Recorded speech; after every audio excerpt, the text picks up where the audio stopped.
Good morning, everyone. Hope everybody's had a great start to your Wednesday. Is when this is being recorded for those of you who are watching it on replay. This topic is one that people have been asking me about since last week, and we will finally get to it here today. We're going to talk about President Trump's one big, beautiful bill. This is something that I heard about maybe about a week and a half, maybe 2 weeks ago, and didn't really look into it till last week. So we've been sitting on this topic for a little bit, but now we are going to get into it.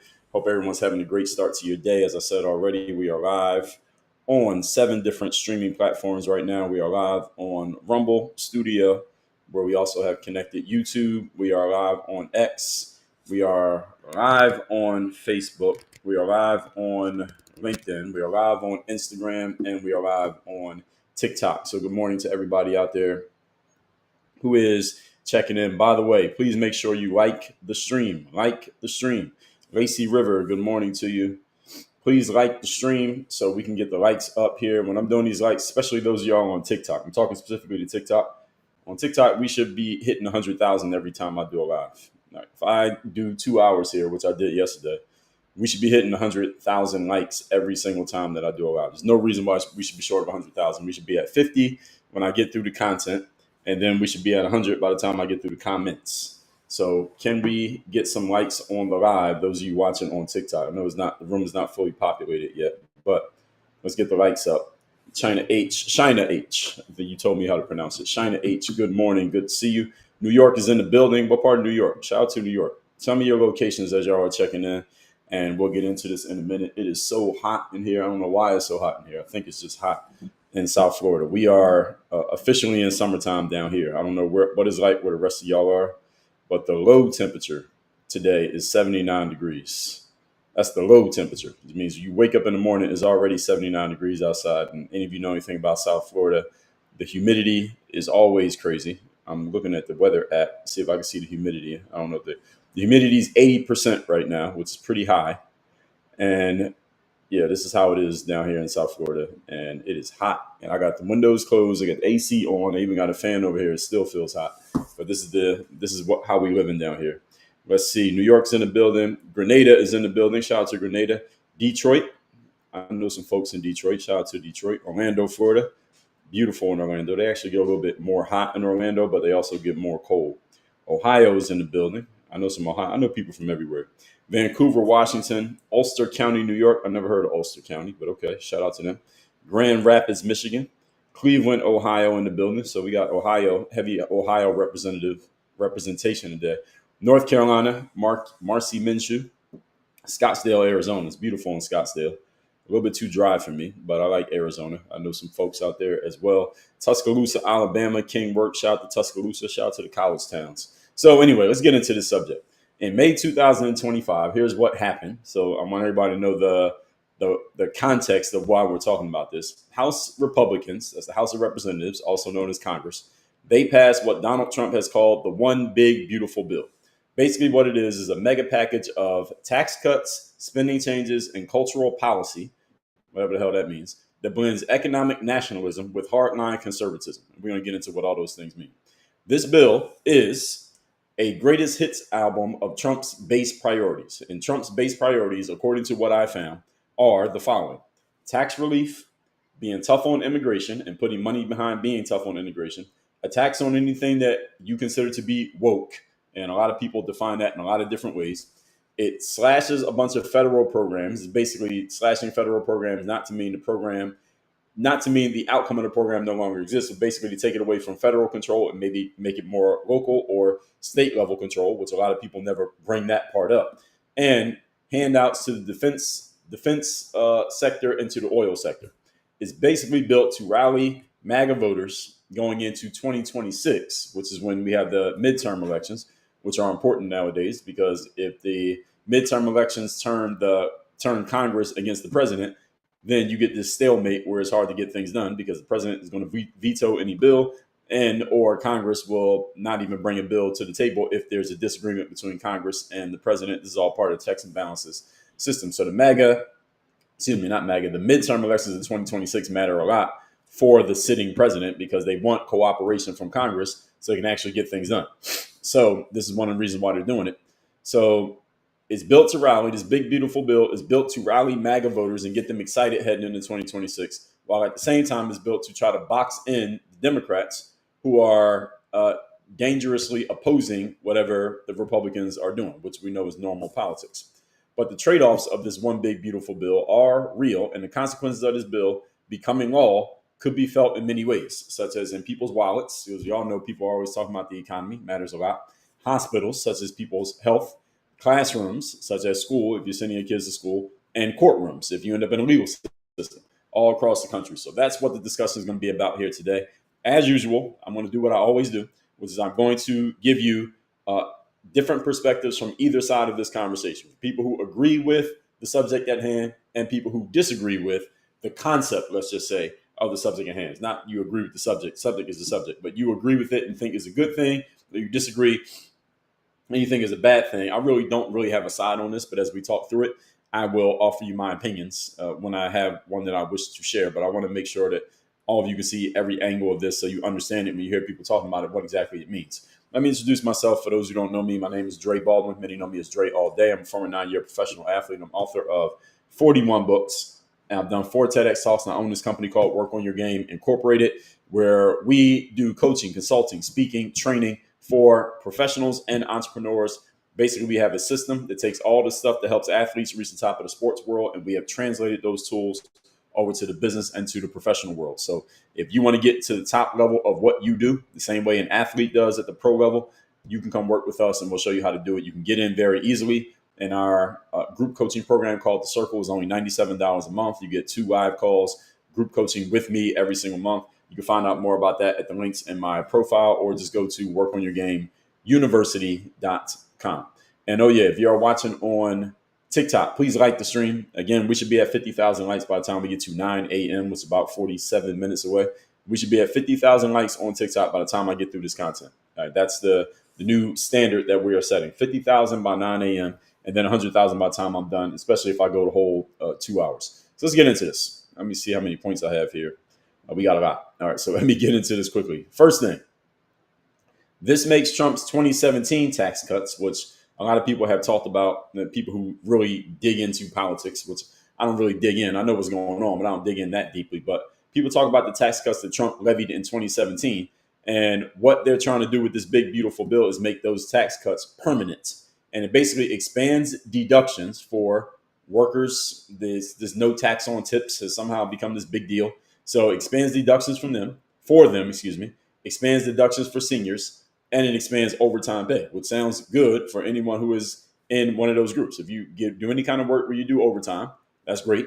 If you are a senior, that's great. And if you are a worker who works off tips, that should be great for you too. So that's what these tax cuts allegedly are going to do. But of course, Trump has a whole lot of enemies and he's a Republican. So of course, the Democrats are going to go against it no matter who the president is. So here's what they say.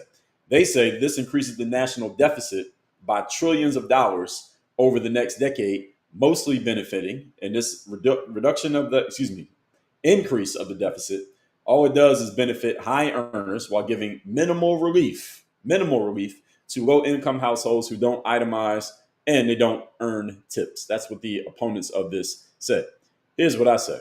First of all, the national debt is already in the trillions of dollars. And the national debt or deficit is already rising consistently and has been rising consistently year over year, no matter who the president has been, Democrat or Republican. So when it comes to the way the United States of America budgets money, we've been fumbling the ball for decades. But of course, this is politics. This is what politics do. Politics is you take what the other side does, you make it look bad, and you take what your side does, and you make it look good. All of this is in the purpose of manipulating the conversation. The reason you manipulate the conversation is if you get enough people to believe you, citizens that is, they will go and vote in your interests, you as the politician. So therefore, you can win elections, get more political power, and do more of the stuff that you want to do. This is all part of the ongoing game of politics. So when it comes to the deficit increasing and the debt increasing, I understand that the whole goal is to reduce the debt. But we must also understand that in politics, as in every other aspect of life, everything has a trade-off. So anything that you do, there's a cost to it. So if we're going to cut this, then we got to pay for it over here. And if we're going to pay for this, then we got to cut something over here because the United States of America is already in debt. We already don't have money. We are fiscally insolvent technically, but we can go and just create money as long as people have faith in our government and faith in our system. The government can just go and create more money. The problem with creating more money, even though it seems like it's basically free, is that the value of the money that already exists keeps going down, which is putting a squeeze on middle and lower class people, which I've been talking about already. This is the reason why the middle class is about to disappear. Any of you who's middle class or lower class, you consider yourself, the middle class is about to disappear because of the squeeze that the government continues to put on everybody based on the situation that we're in. I mean, there's no easy fix for this. That's the problem. There's no easy fix. And some people say the easy fix is, why don't we just take money from billion-dollar companies and billionaires who own those companies? I disagree with this because it is not your, what's the word I'm looking for here? You are not entitled to take something from someone else just because they have it. And the reason that billion-dollar companies and billionaires have the money that they have is because of the value that they provide to society. That's how they got the money. They didn't just make the money up out of nowhere. It's not magic. They got the money because they provide value to society. So if you start taking away their stuff just because they have it, or do you think they're going to sit there and just let you do it? No, what they're going to do is move their businesses outside of the United States, which they have the resources to do. Therefore, the value that they're offering will no longer be offered to the everyday person, on top of the fact that the money that you're taking from them tax-wise, you no longer have access to because they're not in the United States and their resources are not in the USA, so you can't tax them anymore. So again, there are no perfect answers to this, even though your favorite politicians, both Democrat and Republican, will always try to make it seem as if there's a perfect answer to any of these problems, but there really aren't. So continuing, they say that high earners are going to get most of the benefits of this Trump's one big beautiful bill. Let's address that while we're on the subject. High earners tend to be able to take advantage of more things than low earners, using the terms that I looked up. They can always take more advantage than low earners simply because they had the resources to do so. It's not the bill that's doing that. If you look around and see that people who are high earners, whatever you consider that to be, let's just say the quote unquote billionaires, if these are the people who get to take advantage of things more than you get to take advantage of things, my question to you is, what the hell do you expect? If someone has $1 billion, they just have the resources to do things that you, who doesn't have $1 billion, simply can't do. All right, this is how it works. I don't understand how all of a sudden, and this has been brewing for years when it comes to politics, but nowadays it's a big deal because Donald Trump is noted for being a billionaire, and he brought in Elon Musk, who's also noted for being a billionaire. And the whole frame around Donald Trump ever since he came into politics was, well, he's just trying to help his rich friends out. Hillary Clinton did it. Biden did it. Kamala did it. They all use this against him, and every other politician uses it. By the way, on TikTok, let's get these likes up, folks. We're at 7,000. Let's get to 10,000. So the thing is, this is just normal life. Doesn't matter who the president is. People who have more are always going to be able to benefit more from any initiative than everybody else. Even if there was a Democrat president, when Biden was president, the same thing happened. When Obama was president, the same thing happened. When Clinton was president, the same not me. So it's not that the moves are benefiting high earners. High earners are always benefited because of the position that they put themselves in. And they say it gives minimal relief to low income households who don't itemize or earn tips. So let me let you all in on the secret. If you consider yourself a low income individual and you're looking at the government and saying the things that they're doing are not providing a whole lot of relief to me, I'm here to let you know that the mistake is not that the government is not providing relief to you. The mistake is that you're in a position to where you're looking at the government and expecting or hoping for relief. That's not a position that you want to be in. You don't want to be in a position of depending on the government for anything, let alone things that involve your finances, your food, clothing, your shelter. You don't want, or you're taking care of your family. You don't want to be dependent on the government for these things. All you want the government to do is get the hell out of the way. All right, that's the job of the government. That's the way the government was originally designed, is to get the hell out of the way, protect my rights, not give me rights, protect my rights. Otherwise, don't bother me. All right, don't get in my way. Don't extend your reach into the things that I'm doing or that my family wants to do. Just stay out the way. And what has happened is that the government continues to, and I'm saying the government in general, but this generally tends to apply more to the political left, Democrats, is they want to take They want to have more control over things because their frame for having more control is not that just give us control just so we can have it. Their frame for having more control is that if you give us more control, citizens, and vote for us and give us more control, then what we'll do is make everything better for you. All you got to do is put the power in our hands and we'll fix it. The problem with that is that people have been being sold that idea for the last 60 years and it has not worked. There's been no Democratic regime that has made that work. There's been no Republican regime that makes that work. And the Republican side, specifically with Donald Trump, let's just say, because he's been the only Republican president we've had since W. Bush, is we need to reduce the reach of government. We're going to take things away from federal control and give them back to the states. And giving it from federal to the state is making it closer to being a government of the people, which means each wants to do it this way, they vote for it. And if Missouri wants to do it a different way, they vote for it. That's the way it's supposed to be. That's the way the government was originally designed. Again, it's the reason why we're called the United States. Each state has some independent power. It's not that every state has to go along with the same thing just because we're all part of this one group. I gotta excuse me. I got to pause connection on Instagram and then come back in. But I will continue either way. So this is just basically what it is. If you are a low income individual, don't look to the government to solve the problem. That's the last place you should be looking. You do want to solve the problem of being a low income individual, but don't look at the government as if they're the ones who want to solve it. That's a bad idea. That's just bad strategy. Moving on. The Big Beautiful Bill says, that's the topic here today, Trump's one big beautiful bill.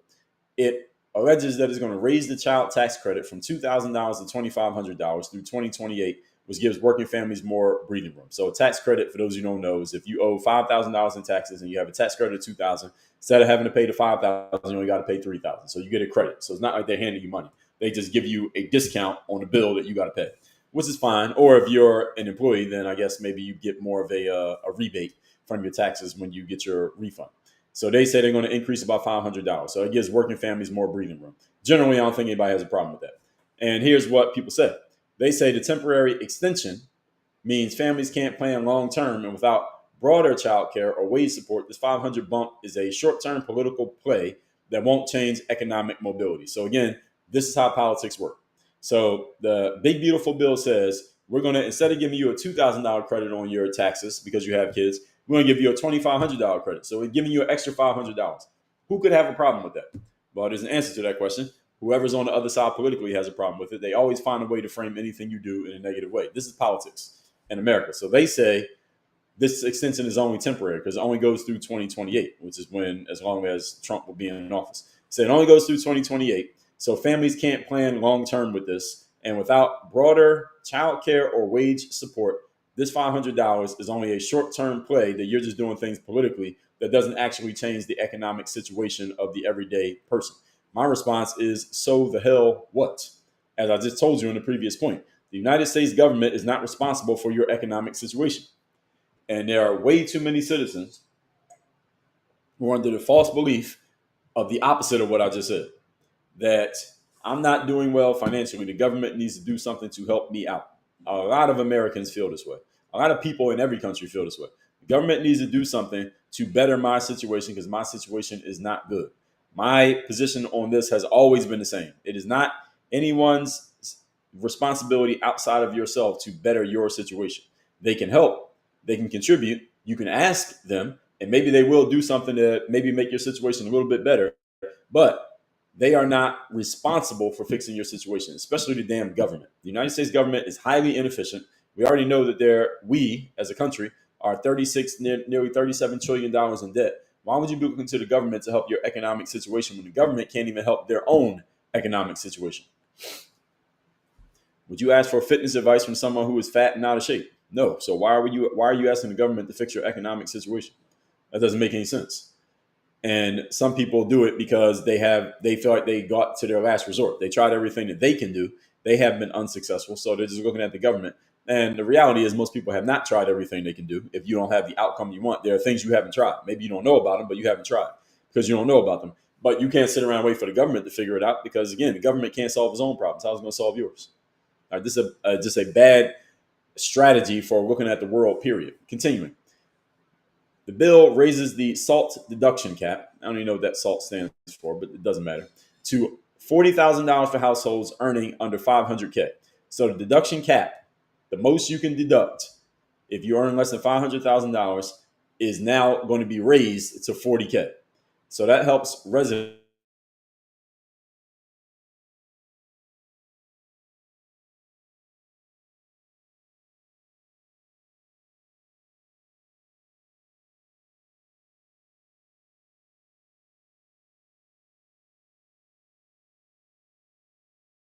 doing your taxes. They raise it. So that means you can deduct more than you did before. Now up to $40,000. Here's what people say. They say the benefits disproportionately go to affluent homeowners in places like California and New York. There's a lot of affluent homeowners who live in California and New York. But it doesn't help middle class people who are renters or people who are in red states who pay taxes. But so this basically makes it a wealth class break disguised as a relief. I say, so what? I don't live in California or New York, so it's not benefiting me. So, so what if they get a benefit? Why is that a bad thing? And again, this is another thing that politicians, specifically on the political left, have successfully and strategically, and they've done this very well, beautifully. They have conditioned a whole bunch of people in America to think that the bad guy is the people who have a whole lot more resources than you have, and you, because you don't have a lot of resources, you are somehow, some way, the good guy. So, in other words, their whole concept, especially on the political left, is rob from the rich to give to the poor. All right, this is the Robin Hood theory. The Robin Hood theory is bullshit. It does not work. I just explained to you why it doesn't work. You go to people who have a lot of resources and start taking more from them just because they have it. They're not going to sit and just take that. They're going to resent it, and they're going to do things to protect themselves from having their money taken from them. I personally don't want the government taking any money from me. I want the government taking my money. Now, I understand the whole concept, the Democrat concept of pay your fair share, that you should pay a certain amount into whatever the government has going on because it helps the government. It pays for paving the roads and the police and the stop signs and for the crossing guards and public schools and the libraries, and y'all get it. I understand that part. However, at the same time, there can't be, oh, these people have a lot, and the more they get, they're creating a bigger gap between the have-nots and the have-yachts. So we just need to take more from them simply because they have it. I don't agree with that. Now, do I agree with the concept that people who have more can be taxed more simply because they've earned more? Yes, but there's a limit to that. It's not, let's just tax the rich, quote unquote. That's the whole concept you hear, tax the rich. Well, they already get taxed. The majority of the money the United States government collects in taxes, the majority of the money comes from people who are ultra high earners. Top 1% pays, I forget what the percentage was, but somewhere like 40%, might even be more than that, of the tax dollars that are collected in general. So they actually already are doing that. A lot of people don't understand that. They're already doing that. The rich are already being taxed. Whoever you consider the rich, they are already being taxed. Most of the money collected from taxes is coming out of their pockets. So people saying this as if it's some type of groundbreaking idea. Tax the rich as if they're not already being taxed. They are already being taxed. So there's only so much money you can get from that. And this is as far as I'm concerned, it's a lazy tactic that the Democrats, certain Democrats, not all of them, but certain Democrats, specifically people like Bernie Sanders and now his protege, Alexandria Ocasio-Cortez, they are pushing this. Joe Biden's been pushing it. Kamala pushed it. Barack Obama pushed it. This whole concept of we got to take from the people who have more because they're trying to relate to the general population of people who don't have more. I understand why they're doing it politically because it works. All right, this works. It gets a lot of people excited and it gets you votes. So I understand their hustle. I'm not even knocking their hustle. What I'm knocking is the logic and the rationale behind the argument because it doesn't actually work. Even if they succeeded in getting everyone to do it, and let's just tax these people more, the government's still going to have a problem. All right, broke people still going to be broke. Poor people will still be poor. And the government's still going to be $36 trillion in debt and growing, even if they tax the rich more than the rich are already being taxed. That's what would happen. So in other words, it wouldn't solve the problem. It feels good and it sounds good, but it would not solve the problem. And that phrase that I just gave you, it feels good and it sounds good, but it won't solve the problem. That's a great way to define and describe the United States government as just a general entity. They tell you things that make you feel good. They tell you things that sound good, but they're not actually doing anything. That's what this all turns into. Again, this is political theater. Continuing. The big beautiful bill will allocate $70 billion with a B for border security. So this includes actually completing that wall that Trump told you he was going to build in 2016. They're going to put more agents at the border to basically stop people from being able to come across illegally. They're going to have more detention facilities, so AOC can go down to the detention facility allegedly in her all-white pantsuit, and she can take pictures feigning that she is distraught over the. You remember those pictures AOC posted that she was allegedly at the detention centers and she's looking like she's distraught and crying, and these are just perfectly posed pictures, perfect lighting and everything. They probably had a reflector out there. Y'all remember those? So AOC can go take more pictures on at the detention facility allegedly, and they're going to have drone surveillance. So basically, they want to stiffen up and toughen up how the border is enforced so that people cannot keep crossing over the southern border of the United States of America. And again, who has a problem with this? Who would have a problem with this? Because we have rules and laws on immigration. By the way, let's get the likes up on TikTok, folks. We're at 21,000. Can we get to 30, please? Can we get to 30,000 likes on TikTok? So we have laws and rules on immigration. If you want to come into our country, then these are the things you need to do. This is the paperwork that you need to file. Here's the stamps of approval and the signatures that you got to get. Here's the process that you have to follow. All right. We generally all understand this is how it works. Every country has these kind of rules when it comes to immigrating or even visiting another country. There are certain boxes you got to check in order to come in. Some countries have more boxes than others. The United States has a lot of boxes. Why? Because we have a lot in this country and we have a lot of resources in this country. We know that a lot of people want to come here. So because the demand is so high, we get to be more picky and choosy about who can come in and who can't. There are people who live outside the United States right now who want to come here, even to visit, who cannot because they can't get the paperwork. They can't get the visa. They cannot get the clearance. And that's just the way it goes because there's a high level of demand. When there's a high level of demand, you can be picky and choosy. When there's a low level of demand, then you may have to relax your restrictions a little bit. And if you want an example of this, think of the dating game. If you're in the dating market and you are a high in demand man or woman, you can be very choosy about who you pick because you got all these different suitors who are making themselves available to you. But if you don't have that many options, then you might have to take what you can get. That's pretty much how it works. So when it comes to our border, again, why would anybody have a problem with any of these things? Well, I'll tell you. Here's what the opponents of the bill said. This dramatically expands the militarization of the southern border without addressing things like visa overstays, backlogged courts, or humanitarian needs, leading to overcrowding and civil rights lawsuits. Overcrowding of the detention facilities, that is, and civil rights lawsuits. This is a nonsense point, but as a nonsense point to someone like myself who thinks and looks at things logically and objectively. It's a great point for people who look at things emotionally. So depends on your frame here at this point that I just made. They say that this increased spending on protecting our border, which is designed to literally keep people from entering our country without proper documentation, which again, what American has a problem with someone entering our country without proper documentation? I don't know who has a problem with that. This is the way that they're framing it. They're saying that you're going to militarize the southern border. That's an emotionally charged phrasing. That you need to catch that.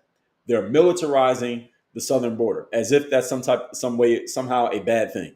To militarize the southern border is somehow bad. Why is that bad? The military is good.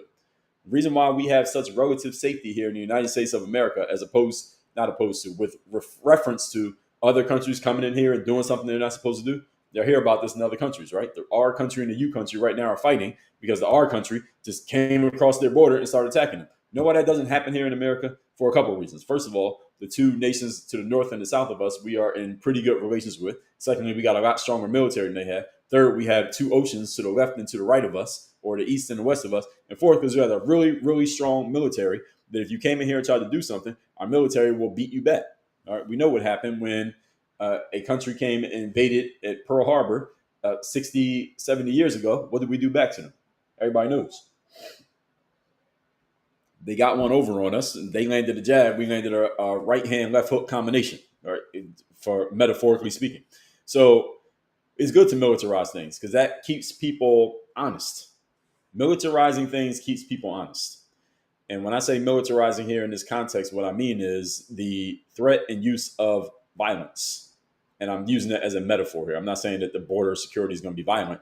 All they're going to do is be present. Because if they're present and if you're in Mexico and you're trying to cross over into the United States without proper documentation, but then you look up when you get close to the border and you see border agents all standing there and you see that they're looking around, they're watching, and now you know you're not going to be able to just get by. This is what you used to be able to get by, but now there's a border security agent there. Well, what you going to do? You probably got to turn around and come up with a new plan, which is what is supposed to happen. That's what's supposed to happen.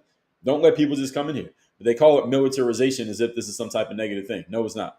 And then they say it doesn't address things like, so this is kind of like the moving the goalpost thing. Here's a relative privation is the logical fallacy I learned about last week. Relative privation is when someone brings up one point, and since you can't respond to that point, you have nothing legitimate to say about that point. What you do is say, well, you know what's more important than that is this over here. That's called relative privation. So they say, well, instead of defending the border, why don't we talk about visa overstays? Why don't we talk about the backlog courts? Why don't we talk about humanitarian needs? Why don't we talk about these overcrowded facilities? Why don't we talk about the civil rights lawsuits? Now you see what they do there, and they got this long list. So it seems like, if you just listen to that, it seems like their list of things is heavier and more important than your one thing. And all they're doing is moving the goalposts. Again, the relative privation. Oh, these things are more important than that thing, just so everybody can stop talking about that thing, because they really have no legitimate pushback against that one thing. So this is why you got to catch people on their bullshit.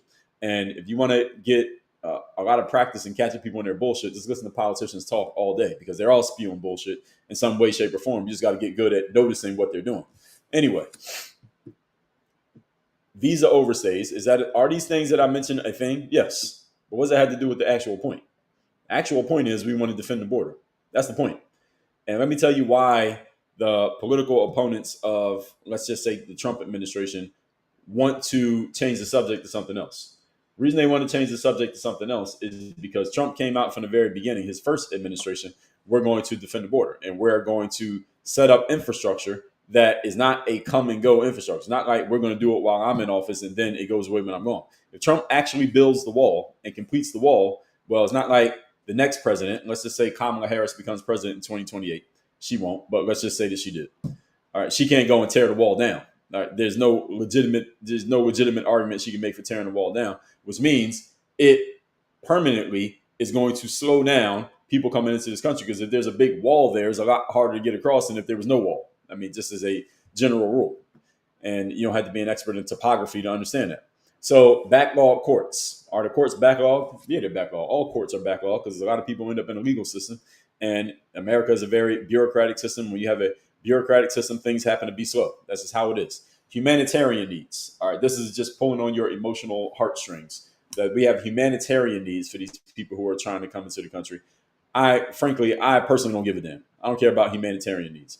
If you try to enter a country without proper documentation and you get caught and you end up with no humanitarian needs, whatever the hell that means, tough shit. You shouldn't try to enter the country illegally. So you end up in some detention facility that you don't want to be in, and they don't turn the lights off at night, and you got to go to sleep with these bright fluorescent lights shining in your face, and they give you a piece of aluminum foil to cover yourself up with as a blanket, and you think that this is inhumane and it's not the way it should be, is not the way you should treat people. I generally would say directionally you're right. Directionally you are correct. At the same time, how did you end up there? What did you do to end up in that spot? See, it's the part nobody ever talks about. The political opponents never talk about this part. And I'm going to take questions and comments at the end, by the way. Let's get to 30,000 likes on TikTok, please.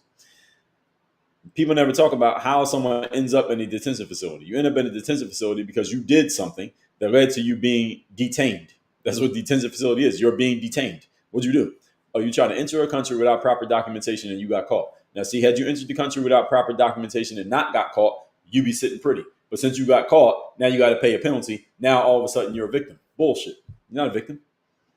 You did something you weren't supposed to do and you got caught. Again, if you didn't get caught, it wouldn't be a story. But the fact that you got caught now is an issue.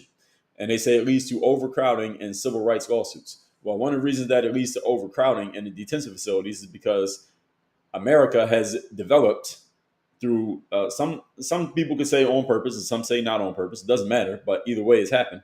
America has this reputation of, if you can get to the border, you can get in. That's a reputation we have as the United States of America. If you can get to the border, you might be able to get in. And during the Biden administration, this was 100% true. This wasn't a theory. This was true. If you could get there, you were getting in. And as soon as Trump came in, they kind of hurt that reputation because they start shutting people down, not letting people get in. They shut down that app, and people couldn't just get into the country. And now he's just trying to reinforce that and delivering on his promise. This is what Trump said from the very beginning, is that we are going to build a wall. We're going to defend our borders. We're not going to just let people pour into our country, regardless of who they are. Didn't he say that? I mean, who could be mad at him for doing this? All he's doing is exactly what he told you he was going to do. Now, a lot of politicians lie, and a lot of people think Trump tells lies. Fine. He ain't lie about this one.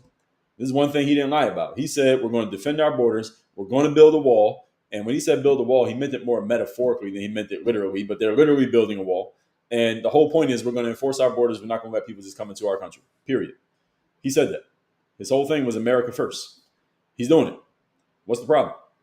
So they are saying that this is going to increase civil rights lawsuits and overcrowding, et cetera, et cetera. I say, so what? Everything has a trade-off. The trade-off of people coming to the border and trying to get in without proper documentation is that more people will be detained. More people got to go to court. We need more borders. We need more agents. We need to build more of a wall. Therefore, we got to spend more money to fix the problem. That was not created by Donald Trump. He didn't create this problem. This is a problem that was tacitly allowed by the political left. I think we can all agree to that on some level, especially the Biden-Harris administration from 2021 to 2024. Continuing, it increases defense spending by $150 billion. So we're going to spend $150 billion more dollars on defense spending. I don't know where we got $150 billion from, but we talked about that earlier. And it's going to ramp up things like hypersonic weapons. I don't even know what those are. AI surveillance, which America is already doing, and Pacific theater capabilities. In other words, we're going to spend more money on defense, which is a good idea, even though many of you may say, well, why are we spending so much money on defense? And defense contractors are making all this money. And how do we even get this money? I mean, we ain't got no money. How do we even get this money? And my response to that is the relative safety that you enjoy in the United States of America exists because we have such strong military defense systems. Because of that defense system, no other country thinks of invading the United States. Nobody's going to invade Cleveland or invade New York or invade Los Angeles. And if they do, then the pushback, the counterpunch is going to be so strong that the next country who thinks about it will think 2, 3, 7 times before they do it. Again, when's the last time somebody did it? You can consider maybe terrorism, but let's just say someone actually militaristically doing it out in the open was Pearl Harbor. How long ago was Pearl Harbor? And what did we do as a response to Pearl Harbor? All right, the reason why we spend so much money on military defense is so that stuff like that doesn't happen, and nobody even thinks about doing it. But some say the pushback is, well, you're just giving more money to military contractors. You're not giving them new oversight. And then there are other programs, again, relative privation. There are other programs like education and healthcare. They're getting cut, but we never see cuts to the defense. My response to that is that's okay. I say that's okay. Here's why I say it's okay. Reason why I say it's okay is if you got 3 entities, you got military defense. That means defending your actual land, defending your space. You got education and you have healthcare. If all 3 of these were to falter, which one would have the biggest negative impact on us? The answer is military. If we had no military, let's just say we had no military whatsoever. We're just going to do everything diplomatically and we're just going to talk it out anytime another country has a problem with us. As soon as other countries who don't like us found out we had no military, it'd be open season on the United States. And I would suggest any of you who lives in a coastal area, go inland, because at least you got a chance you might survive, because everybody's going to be coming into the coastal areas. So anywhere on the West Coast, anywhere on the East Coast, you live in those places like me, get the hell out of there because we ain't got no military. So as soon as they start invading, how are we going to fight them back? Well, we can't. We don't have a military. Now, if the education system falters, is that bad? Yes. If the healthcare system falters, is that bad? I guess let's just say yes for the sake of conversation. Education system, same thing. Let's just say yes for the sake of conversation. I'd rather education and healthcare fall to pieces than have military fall to pieces as far as the relative safety of the country. That's what I'm saying. So does it give more money to contractors? Yeah, it does. Yes, that happens. You want some of the money, go become a military contractor. And they're saying that these other systems are facing cuts. Again, relative privation. Yes, they are. My answer is so what? I just told you why.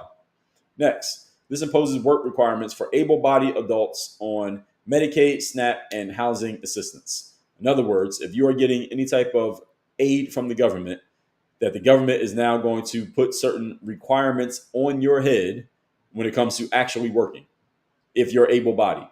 So if you're able-bodied, meaning you can move, you can walk, and you can talk, you have control of your mental faculties, and you're on government assistance, the government is going to require you to actually work to get that assistance. This is a problem? This is a problem? How? How is this a problem? You're on government assistance. We're giving you money and you are physically capable of working. We're going to require you to actually fucking work to get the money. Who has a problem with this? Who has a problem with this? I don't understand how anybody can have a problem with this. But here's what the opponents say. All right. Understand politics, they can come up with anything. They're very creative. So they say it risks stripping benefits from millions of people who work low-wage jobs or they do some type of caregiving, but they don't have formal hours, and it increases homelessness and ER visits rather than saving money. This is, again, another emotional ploy. You'll notice that a lot of the arguments against Donald Trump are much more emotion-based than they are logic-based. You'll notice this all the time. In general, in politics, it's true, but with Trump, it's even more true. So they say it's going to strip benefits from millions of people who work low-wage jobs or do caregiving jobs without formal hours. Well, let's fix that problem right there. Just get formal hours for your job.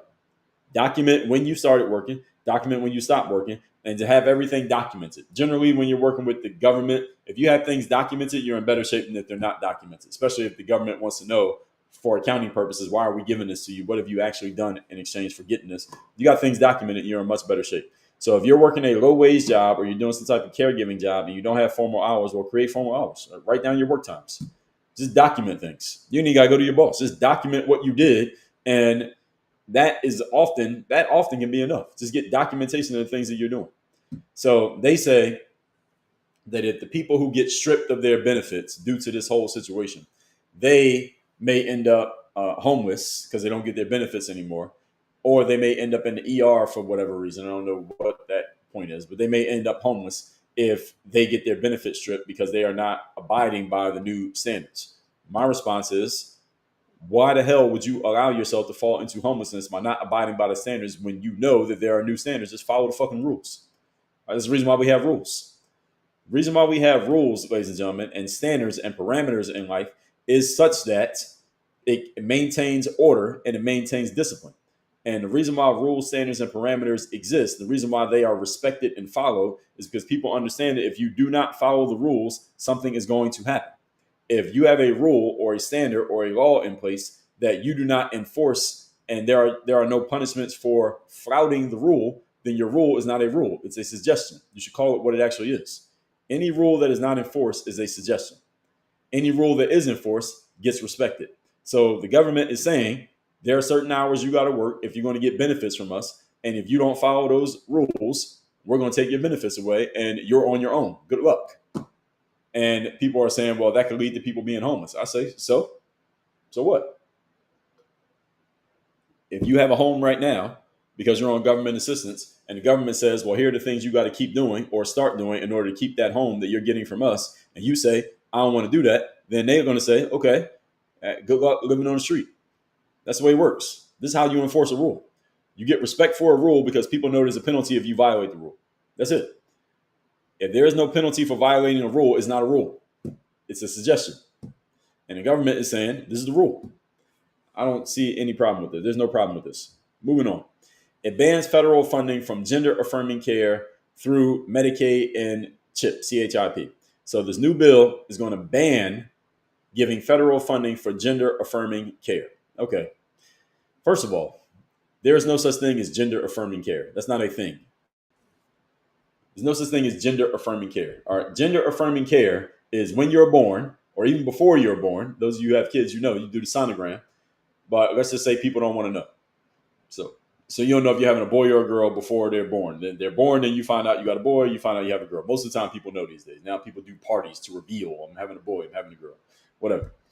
All right, your gender-affirming care is that when you're born, we're like, hey, I got a new boy. Hey, I got a new girl. That's it. That's gender-affirming care right there. Wife gave birth to a baby girl.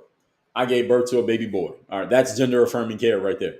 There is nothing that a doctor can do to affirm your gender, because most human beings, we know how to affirm gender. There's a penis, that's a boy. There's a vagina, that's a girl. There's your gender-affirming care right there. So this federal funding for gender-affirming care, what federal funding for gender-affirming care? We don't need federal funding for gender-affirming care. I remember I was talking to my aunt years ago when I was a child. And my aunt used to be she would be like a babysitter, caretaker, etc.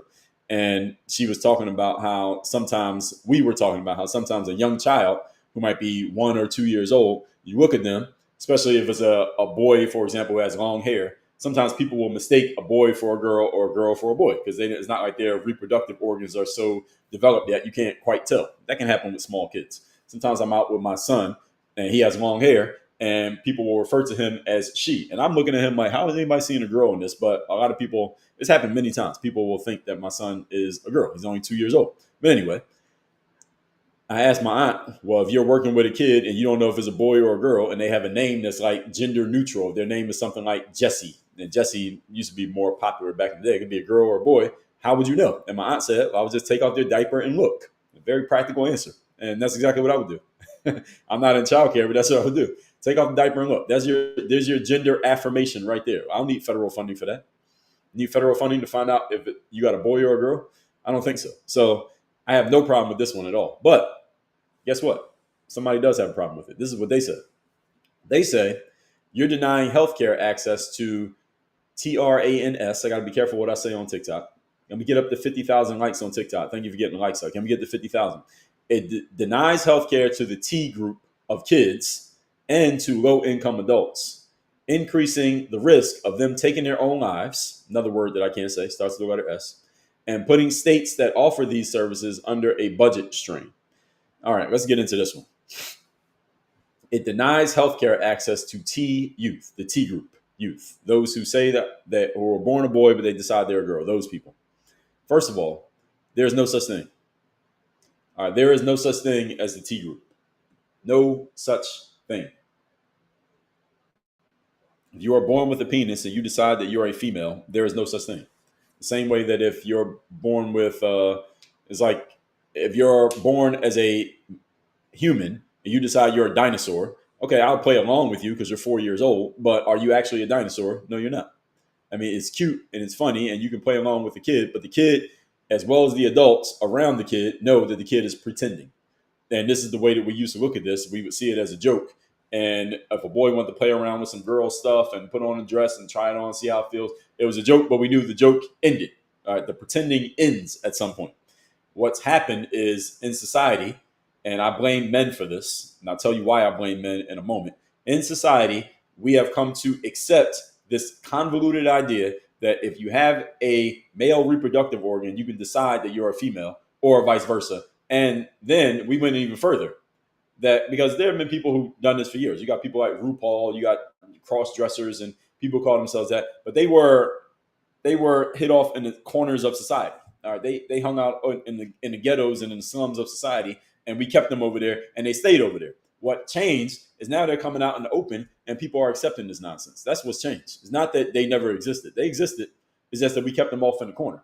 Now we're bringing these people out into the open and celebrating them, and they're getting parades and months to celebrate them and all this nonsense. And if some 13-year-old kid went to school on Friday as Michael, but comes back on Monday as Michelle, he's the most celebrated kid in school. He's the most popular kid in school because of this. And again, I blame men for this. I blame adults in general, and then most specifically, I blame the men. Let me tell you why I blame the men. Because society comes and goes, builds or destroys, grows or dies based on what men are doing. And if men stop being fucking pussies, then we would not have this problem. The only reason the T community exists is because men have failed to do their jobs, period. What man in what household looks at his son, Mike, who wakes up on Monday and says, hey, Dad, I'm not Mike anymore, I'm Michelle, and you accept it? What man does that? How does that happen? I can understand a woman doing it. I can understand a woman doing it. I'm not saying any woman. I can understand a woman doing it because a woman has a different wiring than a man, just as a general concept. If a man's at home and the boy says he's a girl, the man's going to say, no, the hell you're not. You're still a boy. I don't care how you feel. I don't care what you read in some stupid book. I don't care what your blue-haired teacher said at school. You are a boy and you're always going to be a boy and you don't have a say over that. Now, if you want to change you can change your clothes, you can change your sneakers, you can change what school you go to, you go to college, you can change your major, you can change your partner, you can change your husband or your wife, your boyfriend or your girlfriend, you can change who your friends are, you can change what you're having for lunch. You cannot change your gender. That's not a thing. There's no such thing as changing your gender. And again, If men would adopt this, not only adopt the mentality, but be willing to say it out loud and be willing to tell any woman or child who says otherwise, shut the hell up, you don't know what the hell you're talking about, and just tell them what I just said, then we would have no problem. Because the ultimate bottom line of communication between human beings is physical violence. And a man is more capable of physical violence than a woman or a child. So if push came to shove, then everything's going to go the way the man says. So the only reason we get this nonsense in society is because men stopped doing their jobs. Because if men did their jobs and stood their ground on these things, there is no pushback from a woman or a child against a man as a general population. There's no pushback. What are you going to do? What's a woman or a child going to do to a man? Nothing. There's nothing you can do. It wouldn't even come that far. Therefore, the woman would get into her position, which is in support of the man, and the child would get into his position, which is in support and subservient to the parents, and there would be no problem. Parents not doing their jobs, specifically men not doing their jobs, the only reason we have this nonsense concept that even needs to be addressed. That's it. There's no other way that this can happen. If men are in the homes doing their jobs, there's no such thing as T group youth. It does not exist. Even if there are men who are teaching it in school, mostly it's coming from women. But even if there were men teaching it in school, that man who was doing his job, he wouldn't accept this nonsense. So this is what happens in societies, folks, when you lower standards and you stop enforcing parameters, rules, and expectations. What happens is you get chaos and disorder. There's a scientific law, it's called entropy. The law of entropy states that everything is always moving into a higher state of chaos and disorder. That's just natural order of the universe, is that chaos and disorder are normal. Okay, so this is not even a negative thing. Chaos and disorder are normal. So just yesterday, as a matter of fact, I was out at the park with my son, the same park we went to the day before. And one of the things that I noticed is that the park when we went to the park yesterday, we noticed that they had cut the grass. So yesterday was Tuesday, they cut the grass. And if they didn't cut the grass, what would happen to the grass? It would just keep growing and growing and growing. It would start to look crazy. There'd be snakes hiding in the grass, and the park would look like nobody's taking care of the park because the grass is not cut. The natural state of things in the world is to always increase disorder. There's a reason why you clean the bathrooms and you clean the kitchen in your house. You wash the dishes every day, hopefully. Why? Because if you don't, all you're going to get is more chaos and more disorder in your home and in your kitchen. If you do nothing, all you get is chaos and disorder. That naturally occurs. When you enforce standards and parameters, the very purpose of their existence is to keep chaos and disorder from happening. That's the very reason that they exist. So there's less chaos and less disorder. The practice of doing things to keep chaos and disorder out of your world is called discipline. Does everybody understand? Everybody following me here? When you have discipline, you stave off chaos and disorder. When you don't have discipline, you naturally get chaos and disorder without even trying. You don't have to try to have a chaotic and disorderly life. You don't have to try. You just do nothing. Your life will be chaotic and disorderly. But when you do something to keep it out, that's called being disciplined. So when men lost their discipline of first of all, playing your role and being willing to accept that role of telling a woman or a child who is saying something stupid to shut the hell up, because the bottom line is what I say, because everybody understands the underlying point that if we can't get on the same page verbally, then we're going to turn it physical, and a woman can't do anything to a man and a child can't do anything to a man. So if men just said that and stood their ground, we would have no problems. If men just did their thing, we would have discipline in society. The reason we have disorder and chaos in society today, things like they're talking about gender affirming care for a child, is because men are no longer disciplined in doing their jobs. I always bring it back to the men. Every problem we see in society is because of men. Men not doing their jobs. Not men who are doing their jobs, men not doing their jobs. And I refer to these men with a 5-letter word. It's another word to call a cat, a kitten. I try not to use too much profanity on here because TikTok will sometimes give me a warning if I use too much. But a lot of men have turned into PUSSY these days.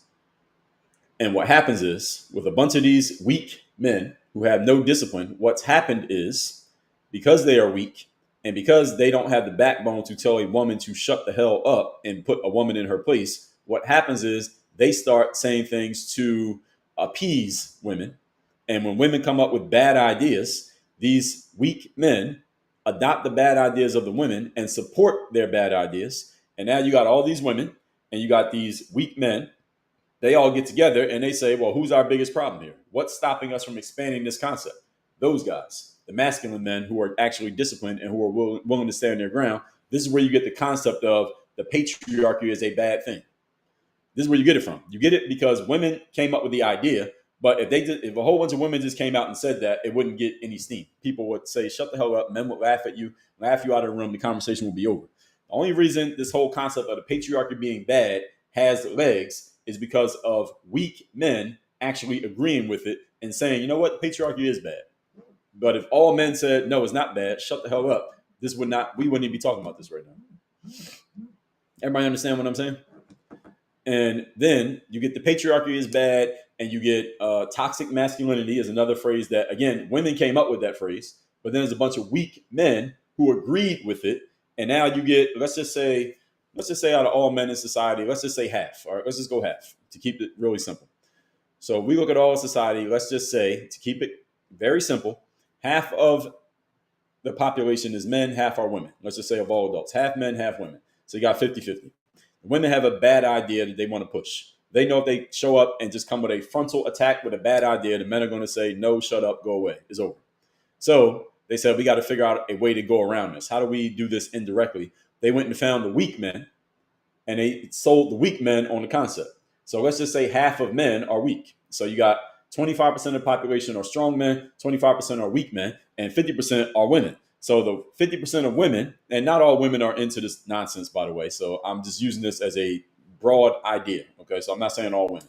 I know there's women listening to this who are agreeing with what I'm saying. So let's just say the women, let's just say the 50% of women, they went and got the 25% of weak men. Now it's 75% against 25%. Now, could they win physically? Probably still no. But can they win verbally? Absolutely. It's the reason why we have this conversation. And because we live in such a safe society, where it's generally frowned upon to use physical violence to shut up someone from saying something. Now, this is the reason why these ideas have legs.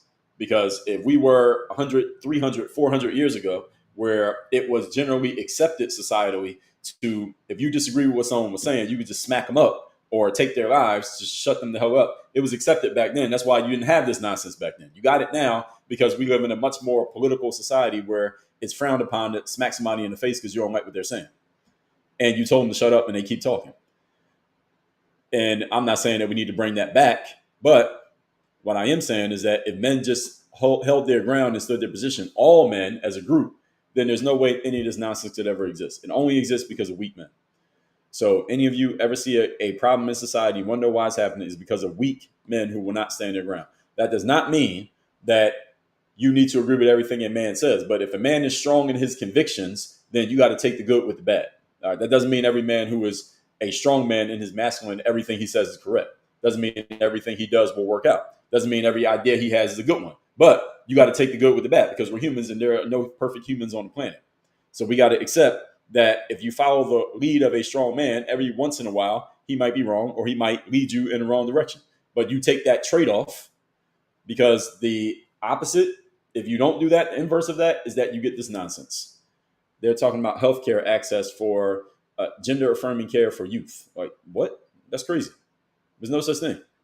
If you're a parent and you send your child to get some gender-affirming care, you are, first of all, disrespecting your creator, whoever you consider that to be. Secondly, you're doing a disservice to your child. And third, where the hell is the father? Those are three questions. The three things I got to say. Number one, you're disrespecting your creator, whoever you believe that is, where that kid came from. Number two, you are doing a disservice to your child. I don't care what the child thinks or how they feel, and miss me with the whole, do you want a living daughter or a dead son? Miss me with that nonsense. Again, that comes from women. You don't hear that from men. That comes from women. Another bad idea from females. And number three, where's the father at? Where's the father at? That's all I want to know. Anytime I hear something ridiculous coming out of a home or an entity where there's a woman there and children there and something ridiculous is happening, my first question is, where's the dad? Where is he? Is he supposed to be there? And again, that's why I'm bringing it back to the men. I'm bringing it back to the men. Anyway, let's continue. We'll get through a few more of these, and then we'll get to the comments. This ends we have 54,000 likes. Thank you, TikTok. Can we get to 60, please? It ends the federal $200 tax on firearm silencers, positions as a win for lawful firearm owners. So they're, up to now, I didn't notice that if you bought a silencer for a firearm, silencer basically means you can fire the bullet without it making noise. So if you bought a silencer, you had to pay a $200 tax, according to what I found. Now they're saying they're going to end that tax. Now, is this even something worth debating about? Not really, but it's one of the points that came up. And what people say is that this makes silencers easier to obtain without a background check.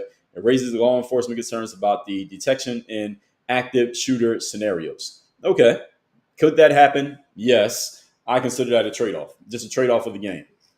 One of the trade-offs of the game is that now they're saying it'd be easier to get a silencer because people don't have to pay the tax. So that means more people will buy it because they don't have to pay more to get it. And that means if there's an active shooter situation, it's going to be harder to find out who's the shooter because you can't hear the sound because they have a silencer. Could that happen? Sure. Okay, what the hell are we supposed to do about that? That's like saying, well, I live in South Florida and it rains all the time and we get storms every year. So, hey, it might flood out the whole town and we might all drown. Could that happen? Yes. But am I still going to live here? Yes, I am. All right, this is what we call the absurd absolute. This is an exact example of the absurd absolute. And this is usually a tell for cognitive dissonance. When people are just trying to come up with anything to make something sound bad. So they just come up with the most absurd thing they can come up with that says, oh, if there's an active shooter and they have a silencer, then we won't be able to find who they are. Well, an active shooter can get a silencer now. They just have to pay a $200 tax. All this big, beautiful bill is saying is that you don't have to pay the tax. So it doesn't mean silencers are now coming to exist. It just means you don't have to pay more to get one. So what real point is being made here? The answer is there is no point. Again, this is politics. Next. 5% tax on money wired outside of the USA. So in other words, you send a wire transfer outside USA, you got to pay a tax. So it targets foreign nationals, allegedly, who are sending money back home. So if you live here and you want to send some money to your family in Brazil, you got to pay a 5% tax for the money that you sent. That's what this is going to do. And what people say is, here's the political pushback. This is actually kind of funny, just looking at the way that they convolute themselves just to come up with anything to go against anything that the other side says. So it hits immigrant laborers hardest because there are immigrant laborers here who make money in America and then they try to send money back home. So them having to pay that tax is hurting them because they're trying to support their families, and it doesn't do anything to deter undocumented work or raise any meaningful revenue. I say I understand that they're doing it. The tax is basically a way for the government to collect money. So if you live here and you make money here and you want to send money out of here, then you got to pay us in order to do it. I don't really have a problem with that. I could be annoyed by it if I'm sending money somewhere because I have people who work for me who live outside the United States. Now, if I'm sending money that way and I got to pay a tax on it, that can annoy me because it increases my costs. But at the same time, I understand. Now, I ain't mad. I could be annoyed but not be mad because I understand that this is a way for the government to say, all right, if you're taking money that was earned here and you're sending it out of here, well, you got to pay us for the right to send money out of our country. I ain't mad at that. Who could be mad at that?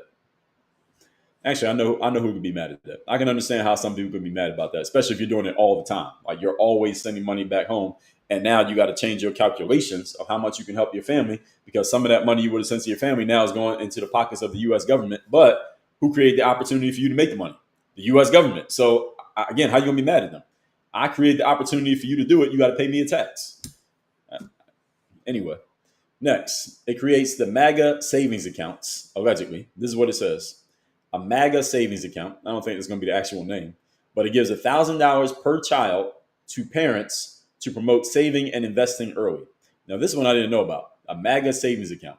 So it's going to give, this is what the wording, giving $1,000 per child. So if you got 3 kids, you're going to get $3,000. And the whole concept is to promote saving and investing early. I don't know the details of this. Sounds like it got to be a little bit more to it than this. But if they just give $3,000, I don't think that money's going to go to saving and investing. But this is my opinion. But they say, here's what others say, the opponents.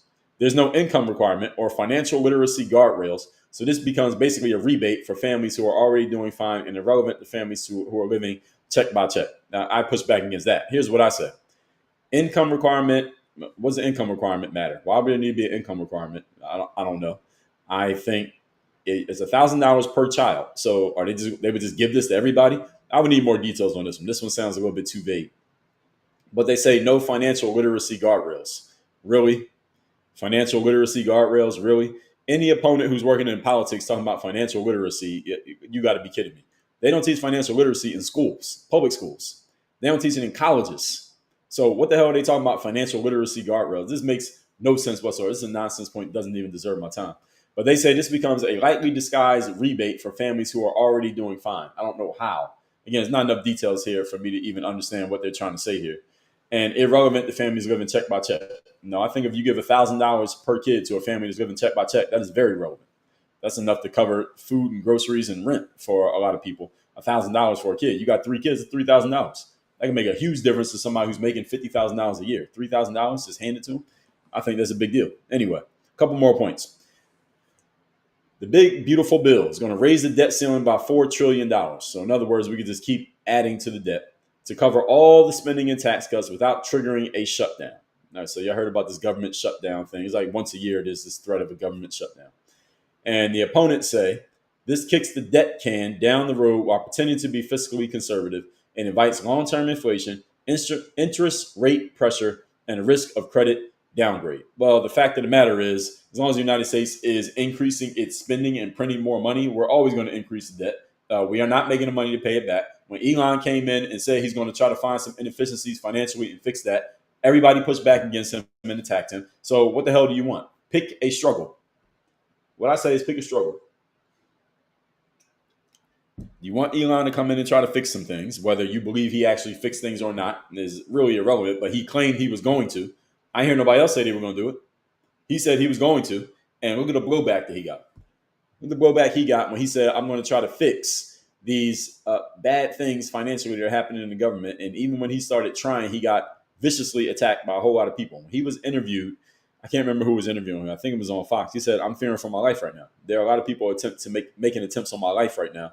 Now, why is this? Is because people really didn't want Elon to save the government money? No. It's because the things that he was finding or threatening to find inside the United States government financially were going to affect the way that a lot of people made their money, period, meaning a lot of politicians. That's why there were threats on his life. He was threatening a lot of people's bottom lines. And government contracts, people contracting deals, certain money going out all the time and is unallocated for it and there's no accountability for it. He was going after that. And that's the reason why a lot of people were mad about what he was doing. Last one is that this is going to streamline SNAP, big, beautiful bill. Streamline SNAP by giving states block grants to manage food stamps how they want. So they're going to give every state a grant and they can manage food stamps however they want. So every state. Texas is going to have their way of doing it. Ohio will have their way. Michigan will have their way of managing food stamps. Now, what the opponents say is that this opens the door to cutting benefits, time limits, and harsh eligibility rules in a red state, allegedly, leaving millions of people food insecure with fewer protections. So basically what the Democratic side, the political left, they want everything to be federally mandated. They want everything to be federal. This is the exact issue we had during the virus a few years ago when Donald Trump controversially said, I'm not going to make a federal mandate for covering your face or getting the jab. What I'm going to do is let every state decide what they want to do. And if you like what your state is doing, then stay there. If you don't like what your state is doing, get the hell out of there. And this is the reason why a lot of people came to Florida. A lot of people went to Texas. A lot of people went to Tennessee because those states said you don't have to cover your face and we're not going to mandate the jab. And a lot of places said you do have to cover your face and we are going to mandate the jab. And I live in South Florida. A lot of people from New York came to South Florida. A lot of people from California came to South Florida or they went to Texas. Why? Because each state got to make its own rules. And as a citizen of the United States, you can move about the country freely. This is exactly how it's supposed to be. Every state makes its own rules on how they want to operate within the broader framework of the federal structure. But the federal structure is not telling every state what they got to do on so much detail. You make a big picture idea. Each state gets to make their own rules. And then people can move around the country based on what they like and where they like things to be. That's how it's supposed to be. That's what we call limited government. That's generally directionally pointed towards limited government. So what the Democratic side says, they don't say, hey, we want control over everybody, which is actually what they're asking for. But they don't say it in so many words because it wouldn't sound good. What they say is, well, that means certain states, they say it in red states. So they say only red states are going to do this. They're going to cut benefits. They're going to put a limit on how long you can stay on food stamps. And they're going to make harsh eligibility rules. They're actually going to make rules. Oh my God. Can you imagine the horror? They're actually going to make rules that you have to follow if you want to get free stuff from the government. You actually got to follow the rules. We're not just going to hand it to you. You got to follow the rules. They're framing this as if this is somehow a bad thing. That's what they're doing. That a benefit cut if you don't follow the rules, a limit on time if you're getting free stuff from us. We're not just going to keep giving you free stuff for the rest of your life. Eventually, you got to go do something. And harsh eligibility rules, whatever they consider to be harsh eligibility rules. First of all, if you're getting something for free, you know there's a cost. Y'all know this, right? You heard me say this many times. Episode 3162 of my podcast is called Work on Your Game. Comes out every single day for free. Third law of economics is that there are no free lunches. If the government is giving you something for free, there's an exchange for that free handout. The exchange is you got to follow the fucking rules. That's it. You want this, you got to follow the rules. When they put out welfare back in the day, you know what the rule was? They said if you have a man in the house, you can't get the welfare. But if there's no man in the house, you can get the welfare. That's how they created a bunch of broken families in the black community. To get welfare, you can't have a man in the house. All right, so kick that man out and let us know. We'll come back in 30 days. And if there's no man in the house, then you can get this free money from us. If you got a man in the house, you're on your own. You got to actually go earn it. That's how they broke up the black family. Or that's how they started to break up. They planted the seeds of breaking up black families with welfare. The point is, there's a trade-off of everything. The trade-off of getting free benefits from the government is that they're going to set rules on you and you got to follow them. And if you don't follow the rules, you don't get anything free from the government anymore. Now you got to go out and actually earn it as an adult and as a human being. What a novel concept. How is this a bad idea? I need someone to explain to me how this is a bad idea. I heard Dan Kennedy say this, that he'd be the best social worker in history. Each person come up, get a job. Next, get a job. Next, get a job. And the government is not designed and is not supposed to just give to people forever with no end date in sight. The government may prop you up for a minute if you're in a bad position. You're in a bad position. Okay, we'll give you free medical. Okay, we'll give you some food stamps. Hey, we'll give you a place to stay for a minute, but it's not supposed to be forever. It's kind of like, I can't remember who it was that said it. It was a comedian or might have been a musician, rapper or something. They were talking about how their kid, I can't remember who it was. If I remember, I'll tell you. They were talking about how their kid, who's an adult, fell on hard times, and they called dad and they said, Dad, hey, I'm in a bad situation. Can I come and stay? Can I come back home and live? Because I'm in a bad situation. And the man said, the entertainer said, I told my kid, yes, you can come back, but you got 2 weeks to live on this couch. You got 2 weeks to stay on the couch. Then you got to go and you got to figure out your situation. That's the way it's supposed to be. That's the way the government should operate with people. Like, yes, we will give you food stamps, but you get food stamps for this much time, then you're cut off. No more food stamps. Now you got to, in this time, when we're giving you food stamps, okay, so you can eat. Okay, you got a place to live. Okay, you got clothes on your back. Yes, yes, yes. Okay, during this time when we're giving you this free food or this free money to go get the food, go get a fucking job so that you don't need us anymore. All right, you should earn your way out of needing our assistance. That's the way it's supposed to work. So I'm not against the government propping people up and helping you out for a minute if you need it. All right, when I was early in my professional basketball career, I didn't move out of my parents' house officially until I was 24 years of age. I had gone and played. I was living in my parents' house, go to high school, go to college, went away to college, came back from college, was back in my parents' house. Then I went and played overseas. I think my first 2 or 3-ish jobs, I was playing overseas. I come back and I came back to my parents' house and I had a gap before I got my next job. And in that time I was living at my parents' house. I went and got myself a job. And when I got that job, regular job, not a basketball job, regular job, I moved out. That's when I officially moved out and I never came back. But the whole point is you can't just keep coming back. At some point, you got to leave the nest and you can't come back to the nest. This is what birds do.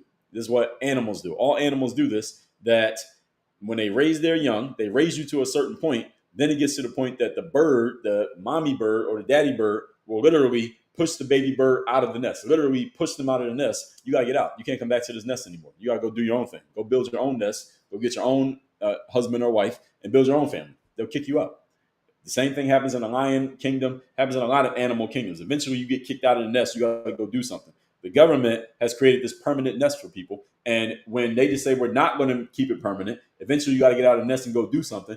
The political left is pushing back as if this is some type of horror. Ridiculous. That's a ridiculous way of framing things. This is the way that they're framing it. Now, is this what's literally happening? Of course not. Again, political theater. This is what they do.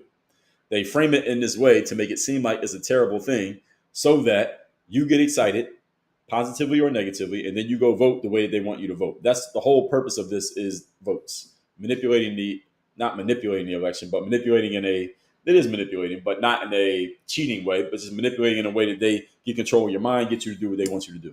All that being said, everybody, I need to take a quick bathroom break. This will take me 90 seconds. Let me put on, let me see what I can play here. I gotta be careful what I play because when I try to play things on here, I keep getting these warnings on TikTok that I'm playing copyrighted material. I wonder if I play one of my own posts that they'll do that same thing to me. They probably will. So let me play this episode from my podcast. It's called Work on Your Game. Comes out every day. This is episode number 3297. Be important, not nice. So you ever heard the saying, it's nice to be important, but it's important to be nice? That's a nonsense phrase. It's actually important to be important. And when you're important, you can be as nice as you want to be. So let's be clear. All right. Is be important, not nice. Some of you believe it. Some of you not nice. I know this is probably backwards from what if you have possible. Right. Not only work on your game. Then we put all this together. All right. Give me 90 seconds. I'll be right back. And then we'll get to the questions and comments. 90 seconds. Be right back. On your game. My name is Dre Baldwin, also known as Dre All Day, and welcome to the show. And today's topic is we are talking why you need to be important, not nice. Yes. Be important, not nice. Now, I know this is probably backwards from what many of you have possibly been taught, what you have learned over the years, and I completely understand it. As a matter of fact, I planned it that way because if I was just going to tell you more of what you've already heard, then what the hell would be the point of me even turning on the microphone and speaking? So all of you are familiar with the old adage that it is nice to be important, but it's more important to be nice. All of you have heard that. Some of you believe it. Some of you may even try to follow it, however you define the word nice and the words important. Today, I'm going to explain to you why, although we know this phrase to be a cliche, I'm going to explain why it's a cliche, and I'm also going to tell you why it's nonsense. Yes, I'm going to tell you why. It's nice to be important, but it's more important to be nice. It's actually nonsense. This does not mean what you think it's going to be. Again, if you ever try to predict my angle, you're probably going to be wrong. Let's get to it. Point number one. Today's topic, once again, is be important, not nice. Number one, it is much more important to be important than it is to be nice. Let's just establish that as a baseline. Let me say it again. For every one of you who's listening to a personal and professional development show that's all about getting the most out of yourself, for those of you who have ambition, those of you who want to do things that 98% of people never even think about doing, let alone actually do, it is much more important for you to be important than it is for you to be nice. Now, let's get clear on the definitions of these words. All right, so that's a little snippet, little preview of my show. Again, it's called Work on Your Game. You can find it for free every single day on your favorite podcasting apps. This is Apple Podcasts. The artwork looks like this, whether you look on Spotify or Apple. Most of our listeners are either Spotify or Apple, so look it up. It's called Work on Your Game. Comes out free 99 every single day on your favorite podcasting apps. We have over 3,000 episodes, so if you like what I talk about here, which is mostly current events, where I'm giving you the meat and potatoes, the stuff that sticks to your ribs, is on this show right here every day, where I'm talking about mindset, personal development, professional development, business development, entrepreneurship, making yourself better, and making yourself a higher level contributing member of society. That is at Work on Your Game. Again, look it up on your favorite apps. So YouTube Fit Business says, do you see another P? I gotta be careful about that word, the pan thing. Style shutdown happening towards the end of the Trump presidency? Hopefully not. I don't want any type of shutdown. Anything that causes people to shut down, I don't want. But over here in South Florida, as long as we have a Republican governor, I think we're in good shape. But I think DeSantis' term is up at the end of next year. So as long as whoever replaces him, I don't care who it is, as long as they're on the political right, I'm good. Because DeSantis being the governor is the reason why we didn't have too much shutdown nonsense during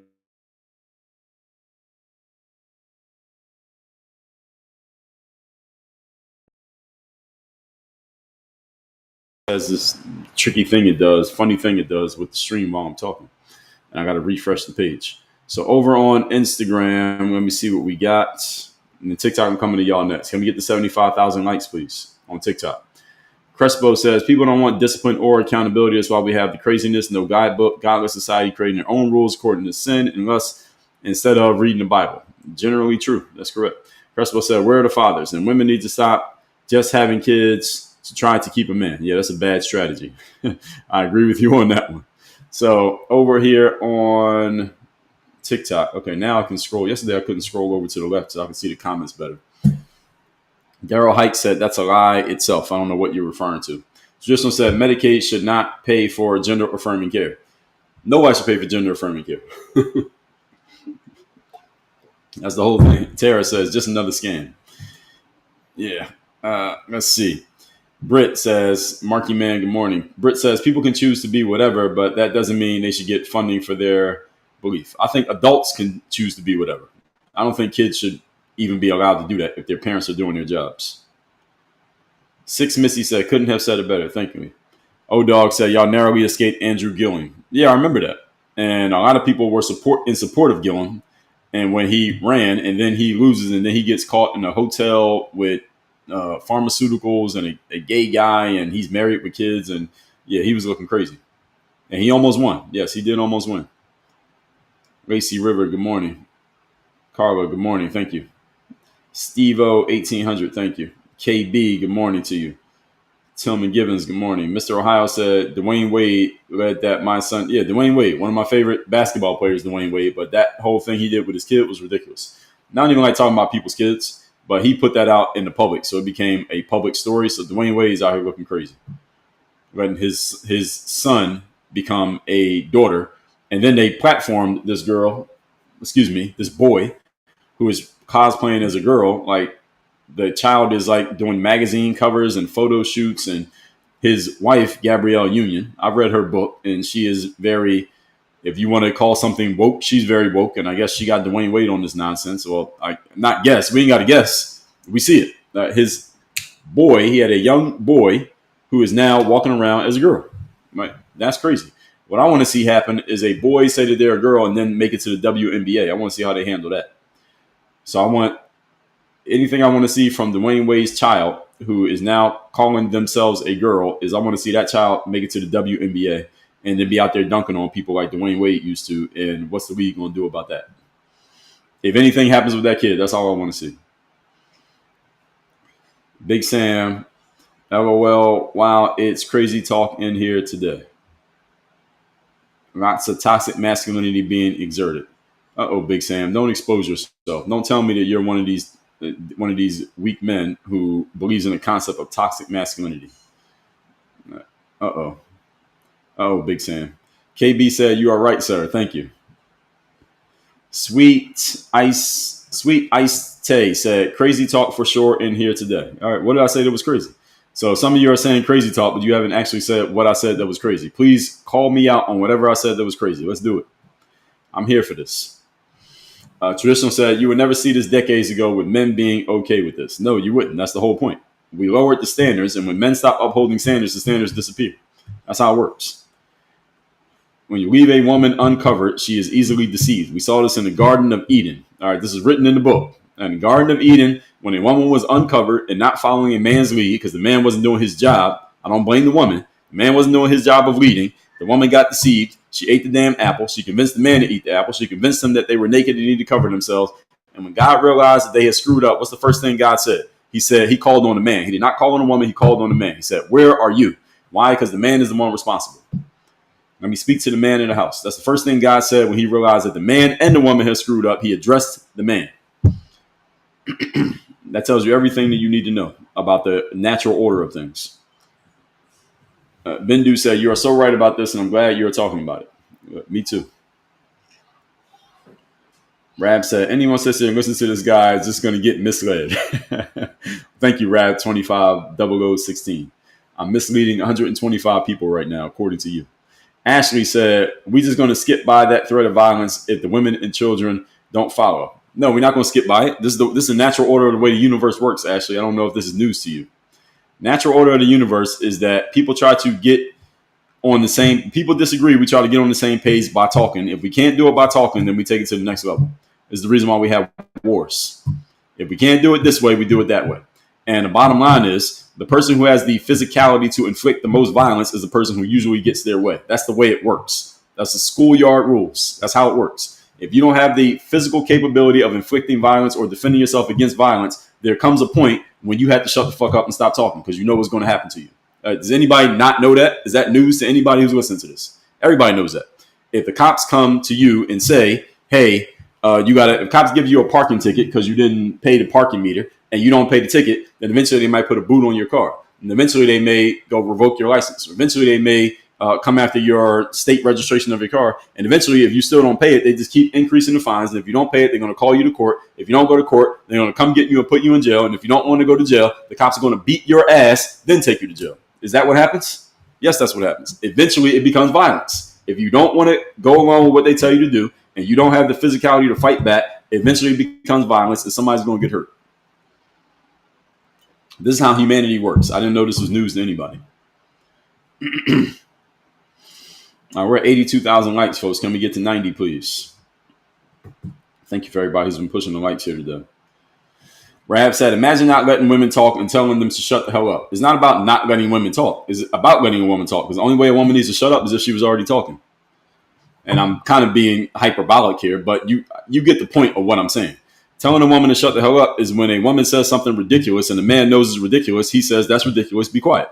That's ridiculous. We're not entertaining that. That's ridiculous. We're not doing that. That's ridiculous. Our child is not going from being Michelle to being Michael, or going from Michael to being Michelle. That's ridiculous. We are not doing that here in this house. And the bottom line is, the woman cannot force an idea on a man who does not want to accept the idea. It cannot happen unless the man is weak enough to be deceived by the woman, which we know is possible because we know what happened in the Garden of Eden.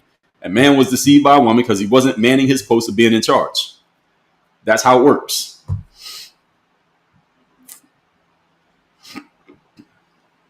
Big Sam said, I see a great deal of restraining orders and divorces coming out of this advice. All right, strong man of the day goes to Big Sam. Big Sam, congrats. I think you got the award before. I've seen you before, but you got the award today with that one right there. And this is the kind of things that all due respect, Big Sam, I think you're a man, but this is the kind of thing a woman would say. But then they get a bunch of men to go along with it, and this is exactly where we get feminism from exactly this frame that you just positioned.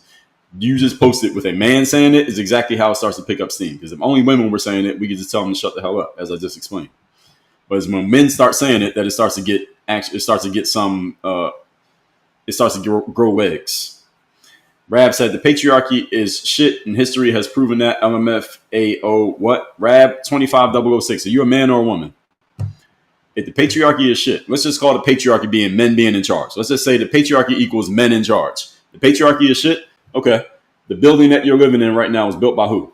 All right. The device that you're watching me on and leaving comments on right now was built by who? The car that you drove in today was built by who? All right. The food that you're going to eat was made by, and the animal that you're eating was slaughtered by who? Where all that come from?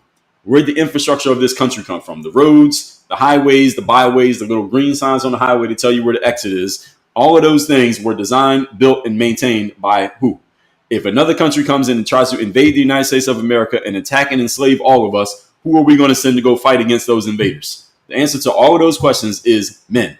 So if the patriarchy is shit, please tell me one society ever in the history of the world that was run by women that was successful. Name one.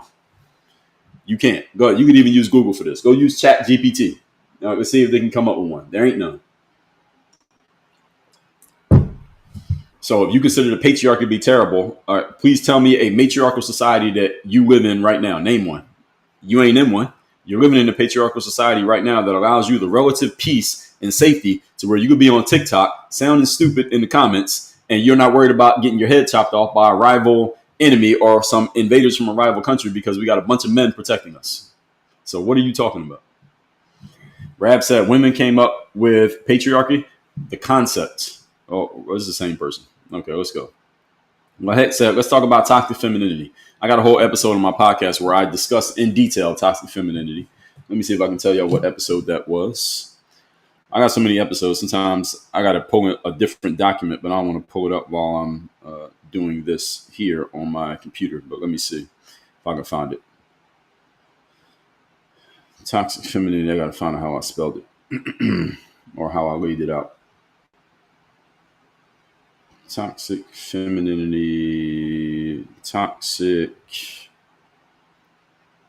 It is, so I debunked toxic masculinity, by the way, for those of you who don't know. I did a whole live stream on toxic femininity 2 months ago. So y'all didn't see this. It's on my YouTube. So look up YouTube, just look up toxic femininity. I did a whole live stream on it. I forgot that I did it. I give so much game out, folks, that I forget about the game that I already gave out. So I did a whole live stream. It's 2 hours and 36 minutes on toxic femininity. And I did a 3-part series on my podcast debunking the concept of toxic masculinity. So I have talked about it in detail. Big Sam said, I'm going to go home and tell my wife to shut the F up. Well, if she says something stupid, you should tell her to shut the F up. And I'm being hyperbolic here, but Big Sam, if your wife is saying something dumb, you should have the balls to tell her to shut the hell up. Whether you say it in those exact words or you let her know that that's where you're at. A man should be willing to do that. I'm not saying you do it just to do it, but hopefully you get the point. I think you do get the point. You're misconstruing the point just to try to make a different point. But okay, you're right. Let's see. James Douglas says, why don't you mind your own business? What business are we referring to, James? James said, worry about yourself and your family. Well, there's no worrying. I don't worry about anything. But if someone is coming out publicly and saying we need gender affirming care for a boy to become a girl, I say that's bullshit. And that child's under the age of 18, that's bullshit. And I have a right to that because of public discussion. James, the same way you are trying to defend it by saying, well, don't worry about it. Well, if something was happening that you disagree with, you would have something to say about it, right? All right, so the fact that you agree with it, you're trying to shut down anyone else from saying that they don't agree with it. But if you disagree with it, then you wouldn't have a problem going against it. So miss me with that feminine frame. And this is exactly what I mean. So James, I'm assuming that you're actually a man. We never know on social media, but assuming you're actually a man, this type of feminine shit from men is the exact thing that I was pointing out earlier. This is the exact kind of problem that we have. And I pointed it out, and you see how me saying it brought all the feminine men to the surface? Because there's so many of them. Texan said, we use them for hunting hogs all day. You still hear them. I don't know I'll forget what you were referring to. Daryl Hike said, extreme argument. What did I say that was extreme? The GOAT says, sheesh, wow, that's an interesting way to justify that argument. Okay, I don't know what y'all are referring to, but okay, what did I say? I don't know what y'all referring. I'm reading the comments from the top, so I don't know what y'all are responding to. Oh, the silencers, yes. Britt said, worried about silencers, but not about paying attention to the child to prevent school offings. Yes, exactly. SB said, most Americans lack common sense. Appreciate yours. Been listening to you every morning. Thank you, SB Hart. Appreciate it. K.O. Hardy said, if you are being paid under the table, now we are taxing it. Well, assuming they can find it. They got to find it first. The GOAT says, so I earn my money and I have to pay you a tax because you want to delegate how my funds are used. What are you referring to? I don't know what you're responding to with that. Ms. P, Bom dia, good morning. Thank you for the GOAT, Ms. P. Britt said the account is set up for kids born during a time period that can be added to and withdrawal specifications. Okay, I was assuming there had to be more to it than what I had. Melissa said Trump can't do anything right for some people. Well, this is how politics work, Melissa. This is just the game. This is the game of politics. It's good for me because I can use it and talk about it. But this is just how it is. Deanna said, so does paying for all the welfare Democrats want. Yeah. Primus says facts. The GOAT said, why has he audited the DOD where the majority of inefficiencies are? Well, Elon was trying to get to that. You saw what they did to him. How many things are he going to do? Health Net Co said he didn't find anything. So some people say Elon saved all this money. Some people say he didn't find anything. I think the truth is probably somewhere in between. Health Net said 5 million will lose healthcare. All right, let's see if that happens. If that happens, then I'll do a lot of talking about it. But it got to happen first. Deanna said cutting benefits gives me more of my tax money. Well, I'll let you keep it. Britt said it's already state to state on food stamps. Okay, great. Let's see. I'm looking for the responses to me. HealthNet says, if every state can operate the way they want, why is Trump hand removing immigrants from every state? What do you mean hand removing?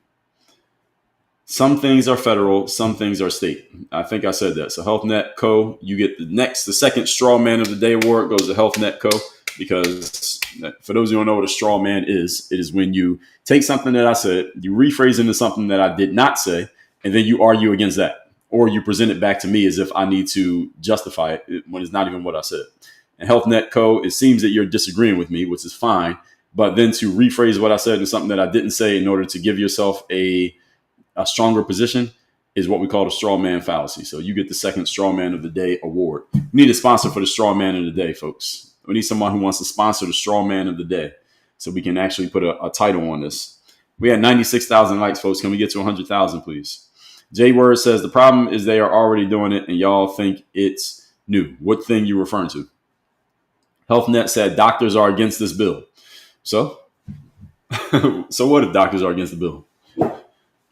Doctors told us that if you get the shot, you won't get the virus. I mean, which doctors are you talking about? Traditional says about time welfare and food stamps is being modified. Yeah, it is about time.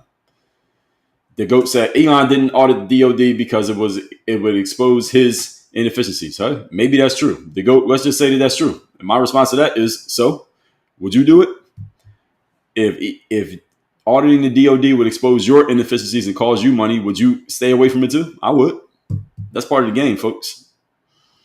That's part of the game. We call it politics, not uppercase P politics, lowercase p politics. That guy said, I love black and brown people thinking MAGA likes them. First of all, that guy, here's straw man of the day, number 3. That guy, 01, straw man of the day, number 3. So black and brown people thinking MAGA likes them. First of all, black and brown is not one big group. I'm black. I don't know what brown you're talking about, but we ain't one group. We may be similar in skin tone, but I'm a black American. I don't know who brown people are, but they ain't us. All right. What's that Kendrick Lamar song? They not like us. They're not us. We are not one big group. Secondly, thinking MAGA likes them. I don't know who you're referring to here, but this is another straw man because it's obviously you disagree with, I guess, whatever you consider MAGA to be, whoever that is supposed to be. And agreeing with something that, let's say, MAGA presents doesn't mean that anybody likes anybody. Maybe you just agree with the point. Maybe you just disagree with the point. Why do you have to be liked in order to agree with something that somebody says? That's a feminine frame. So y'all see how many times I've had to point this out already? And that guy, I'm assuming you're actually a man. J Word said people get that assistance to do work. That's right. So they got to actually work. That's the point. That guy said, do you think they really care about you? Well, that guy, I don't know who they is you're referring to, but my answer is if it's not somebody in my immediate family, no, I don't think anybody cares about me if they're not my immediate family. I don't think you care about me. I don't think anybody, whether they agree with me or disagree with me, cares about me. I am the priority of my life is I got to be the priority. I got to prioritize myself. It's not about them caring about me. Any of you who think someone in the political system cares about you, you are a fool. I don't care what side you're on, Democrat or Republican. So your frame is incorrect here. Another straw man by you. You don't get another trophy, but you do get that pointed out as a straw man. So people try to use this whole frame of, well, MAGA doesn't care about you because you're not white. Well, I don't know how much MAGA cares about white people either. And the Democrat side, well, you think Democrats care about you? If you're black and brown, you think they care about you? No, every political side is using whoever they can use in order to win votes, stay in power, and make themselves money. That's the way politics works. J Word said, you are spreading misinformation. There's no such thing as misinformation. If you think I have the wrong information, just tell me what I got wrong. True story. Peas and cornbread said, true story. As a social worker, I see this every day. Now, I'm sure you do. I'm sure you do. I'm going to tell you how you can do your job better. Just tell everybody get a job and then go to the next house. Get a job. Next. Primus said, I haven't seen anyone in these comments say anything knowledgeable. Well, Primus, what are you expecting? You're on the internet. You expecting knowledgeable stuff in the comments? J Word said, you don't know anything. People are working. J Words, you got to give me more substance than that. J Word said, I work with people every day. So you work with people every day. What does that mean? That means that my general point is inaccurate because you work with people every day. That's called an anecdotal fallacy. Let's see. HealthNet says Trump wants Americans to be poor. All right, y'all got to come with something better than this. All right, I'm tired of pointing out straw mans. Now I'm not even reading them anymore. Y'all got to come with something better. J Word says, sir, you have a good day. It's sad that you don't know what you are talking about. So J Words, here's what you should do. If you truly believe that I don't know what I'm talking about, you should start your own live. All you got to do is take all the stuff that I got wrong, and then you correct it, and you say it on your live. If you truly believe that. I don't think you believe it. Was the reason why you still leaving comments. Britt said, living off government funds is a trap to keep you in low income, no income, quality of life lost to control. Yes, exactly. That's the whole point. They want to keep you under control. Just think about the big picture, long-term play. If the government has control over your housing, your food, your shelter, everything you do. The government controls everything you do. That means they control everything you do. This means the next time a virus comes around, they can say, everybody got to get the jab. And if you don't get the jab, we're taking away all this free stuff we're giving you. Now you have no choice but to do it because you're going to lose your food, clothing, shelter. And it's an extreme example, but that's pretty much how it works. When the government controls you, when any entity controls you, they can tell you what to do. Most humans who I talk to, especially a lot of entrepreneurs who want to get into entrepreneurship, the main reason they tell me they want to become entrepreneurs is not because they have some beautiful $1 billion idea that they want to get out there. It's not even necessarily to make a certain amount of money. People usually bring that up. That's not really the main reason. Main reason most people tell me they want to get into entrepreneurship if they're not already in it is because they want to have more say and more control over their own lives and over their own destinies. And the more power you give up to the government, the less control you have. The more power you give to anyone, the less control you have. If you got a job, you give up power. We just talked about this 2 days ago. Freedom and security are inverses. They're traded for each other. If you want more freedom, you have to give up security. If you want security, you got to give up freedom. So if the government's doing things for you, then you are giving up some of your freedom.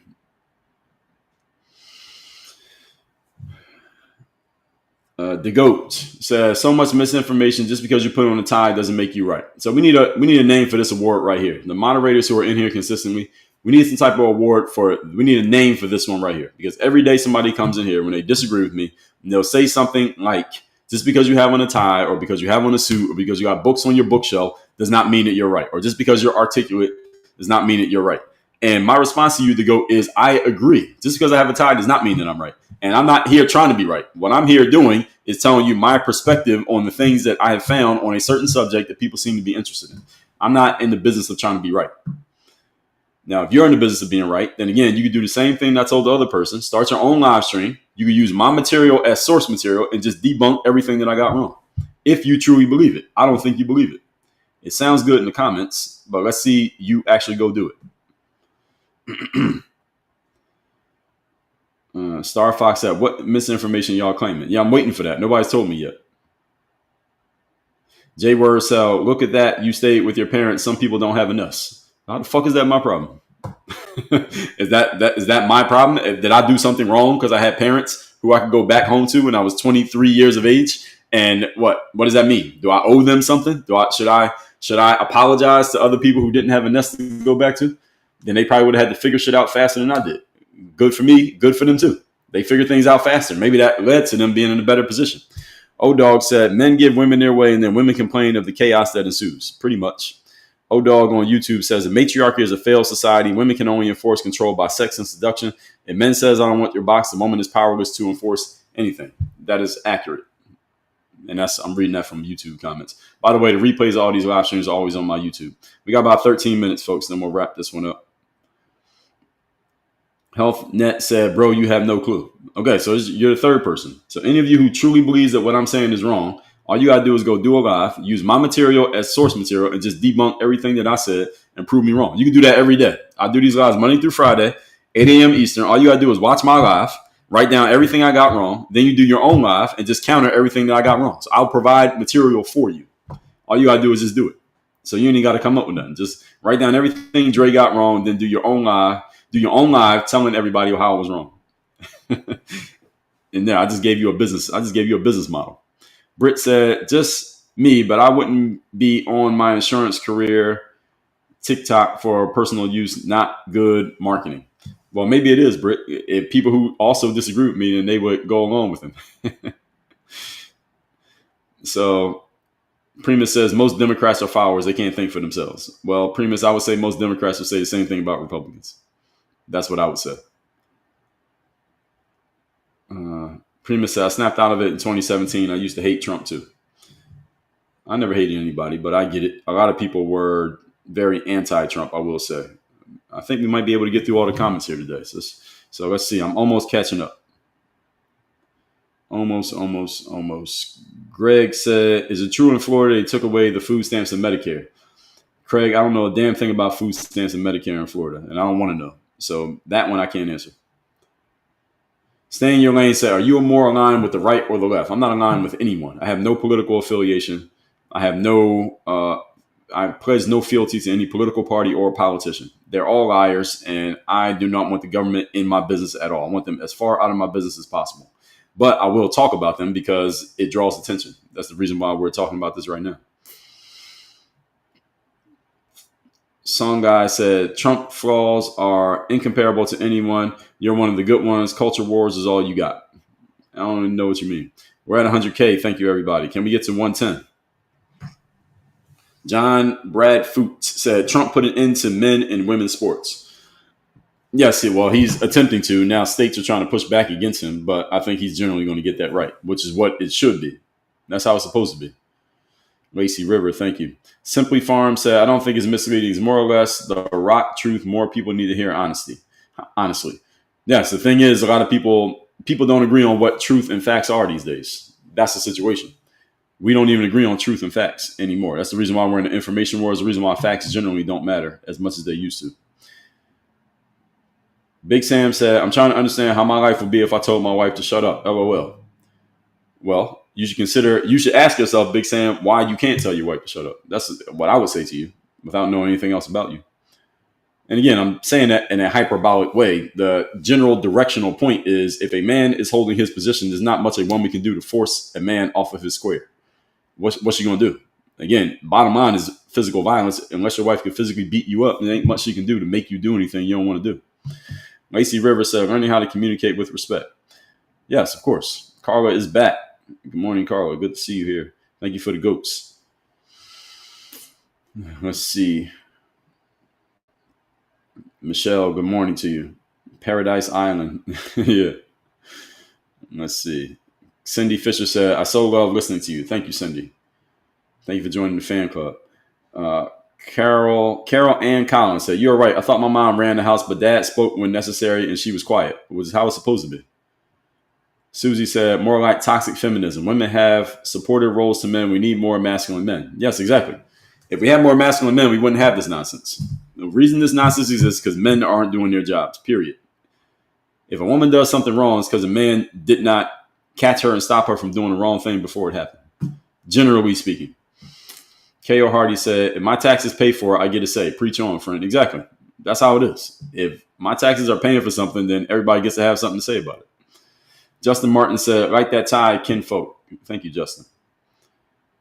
Vivian Philly Cuban said, I think you're very knowledgeable and impartial. I love that you do your research. Well, thank you, Vivian. Vivian said, you don't talk to hear you speak. You know what you are saying. Thank you. Well, people who don't like what I'm saying think the exact opposite. So I will offer you that. Ingrid said, that's why my husband and I do what we do. We wanted the freedom, but it comes with less security. Yes, exactly. RP said the Black Tie Award. That's a good name. The Black Tie Award. I don't know about that one. Britt said thumb thugging. Oh, well, I never heard of that one before. That's funny though. Thumb thugging. Crespo said men need to be men.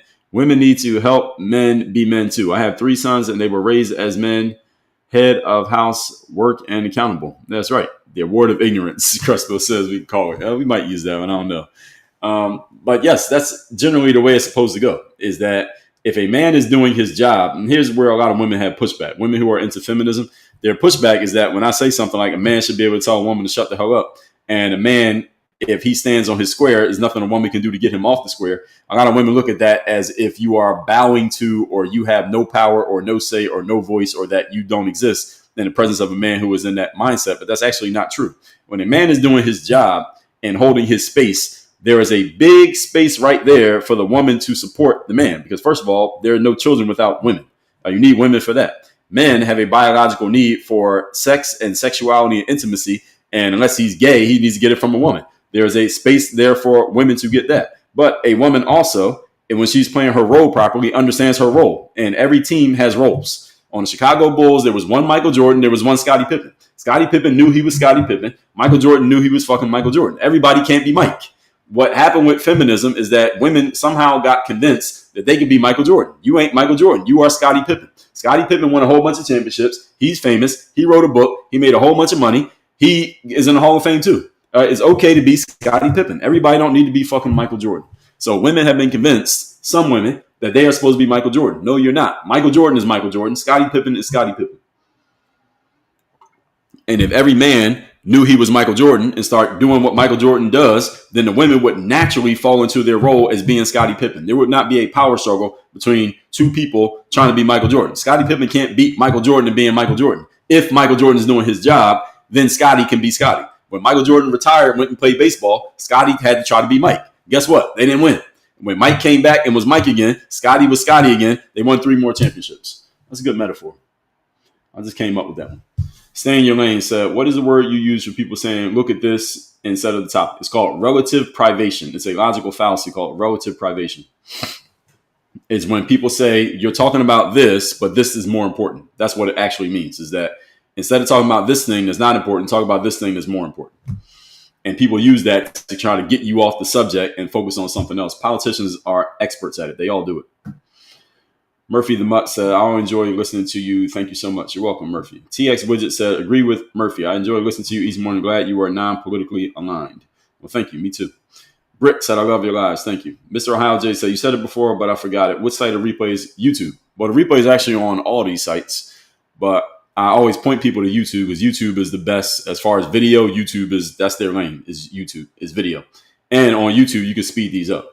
So any of you who can listen to things on 2x speed or 1.5, you can do that on YouTube. Whereas on the other apps like Instagram or others, you pretty much are relegated to regular speed. The replay is also on Facebook. And I don't know if it's on LinkedIn, but it's definitely on Facebook too. You can speed it up. Now, me, I can consume a lot of material in a very short period of time. So I consume everything on 2x speed. I'm reading the book right now, which is the story of Ben Franklin, written by Walter Isaacson. I got this on 3x. So as you can see it right here. I only got about an hour and 16 minutes left. This is a long-ass book. This book's like 12 hours long. But I only got an hour left, but I listen to it on 3x. I listen to podcasts on 3x. I watch YouTube videos on 2x. Podcasts on 2x. If they had 3x, I would do 3x, but they don't go past 2. So YouTube videos I listen to on 2x, podcasts I listen to on 2x. That way I can get through more material in a shorter period of time. So on YouTube, you can do the same thing. O-Dog says, I would say you're a right-leaning libertarian in ideology, not party affiliation. Aligning, tithering with a party is stupid. His life probably be better if he told his wife to shut the fuck up, LOL. So Old Dog said that to you, Big Sam over here on TikTok, that if you told your wife to shut the fuck up, your life would be better. LOL. Security is an illusion. That's right. So Old Dog, you're not the first person who said that to me. I know some people down here in Miami who are actually active libertarians. They're part of like the libertarian movement in South Florida. There's actually a significant one down here. And they said to me, Dre, you're not Democrat or Republican. You're actually kind of libertarian. So I guess I'm a libertarian. So I should be voting for, what's that woman's name who keeps running every year, every 4 years? What's her name? Is it Jill Scott? No, Jill Scott is a singer. What's the woman's name who keeps running the Libertarian Party? You know, she's not going to win, but she keeps running. That woman. I guess I should vote for her. Nick Biddle said, need more of this. Keep up the good work. Thank you, Nick. Then Rodman came in with the chaos. Britt said, no, Rodman came in and he played his fucking role. That's why he won 3 championships. Rodman came in and played his role. He knew Mike was Mike. He knew Scotty was Scotty. He knew he don't get the ball. He don't get to shoot. Just grab some fucking rebounds and be quiet. And he did that, and they won 3 championships. When everybody plays their role, teams succeed. When people try to get out of their role, you get problems. When Eve didn't play her role and she took the lead role in the Garden of Eden, we got craziness. We got disorder and chaos. And it's not because Eve was wrong. It's because Adam didn't do his damn job. If Adam was doing his job, Eve would not have been taking direction from the damn serpent. She took direction from the serpent because Adam wasn't around to tell her, don't listen to him, listen to me. And when God found out that Adam and Eve had messed up, the first thing God did was hold Adam accountable. He said, Adam, where are you? He didn't say anything to the woman. He addressed the man. That's the way it works. So, Night Owl said, I'm glad you said no such thing as toxic masculinity. No, there is no such thing. I mean, it's a concept, but there's no such thing as a man being toxic. And I'm saying that as a general point. Can a man be crazy and do dumb stuff and say dumb stuff? Of course. But this whole concept of toxic masculinity is nonsense. I did a 3-part series on it. You can find it on YouTube or find it on my podcast where I talked about toxic masculinity. The whole concept of toxic masculinity, the reason why it's nonsense just on the surface is because the concept was created by a woman. So how the fuck is a woman going to tell a man what's a toxic way of being a man? You are unqualified. A woman is unqualified to tell a man that this is a toxic way of being a man. A woman cannot tell a man how to be a man. So the whole concept of toxic masculinity is nonsense because it was created by a woman. Now, if it was created by a man, then it might have some credence and we might have to listen to it. But created by a woman, hell no. That'd be like a man talking about, now I talked about toxic femininity, but I put it in a proper frame. It's like a man telling a woman how to be a woman. It's not a man's responsibility to tell a woman how to be a woman. If a man does his job, a woman will naturally be a woman. She don't have any other choice. Ms. Marie said, if a man is doing his job, yes, a woman can do hers, but if he isn't, don't expect her to be silent. Well, yes, Ms. Marie, I agree with you. That's why I said the reason feminism exists is not because women are bad. Feminism exists because men dropped the ball. All right, so anybody didn't hear me say that, let me say it again. Feminism exists because men dropped the ball. Okay, it is not because of women. It doesn't make a woman bad. Anytime I see a woman doing something that's out of order, first thing I'm wondering is where the hell is the man? If the man was around doing what he's supposed to do, that wouldn't be happening. When I see a woman get on OnlyFans and put her ass out there to make money, first thing I'm asking is where's her dad? If her dad was around and he did his job, she wouldn't be on OnlyFans or any of the other things that women do that are degenerate. No, that wouldn't happen if her dad was doing his job. Anytime anything in society is going crazy, you can always source the problem back to a man not doing his fucking job, period. There are no exceptions. So ladies out there, this is not an attack on women. If y'all are listening, all you should understand that very well. A man's role in society is to lead. When men are doing their job and leading, then there's no nonsense. Nonsense, disorder, and chaos occur when men don't do their jobs. Feminism is nonsense, disorder, and chaos. Brought on by women who noticed that there were no men around doing their jobs, so they figured the only option I got is to do it myself, and women are not built to do that, and this is the reason why feminism has created chaos. Everybody got it? So that's the way it works. Yeah, Jill Stein, that's her name, Jill Stein.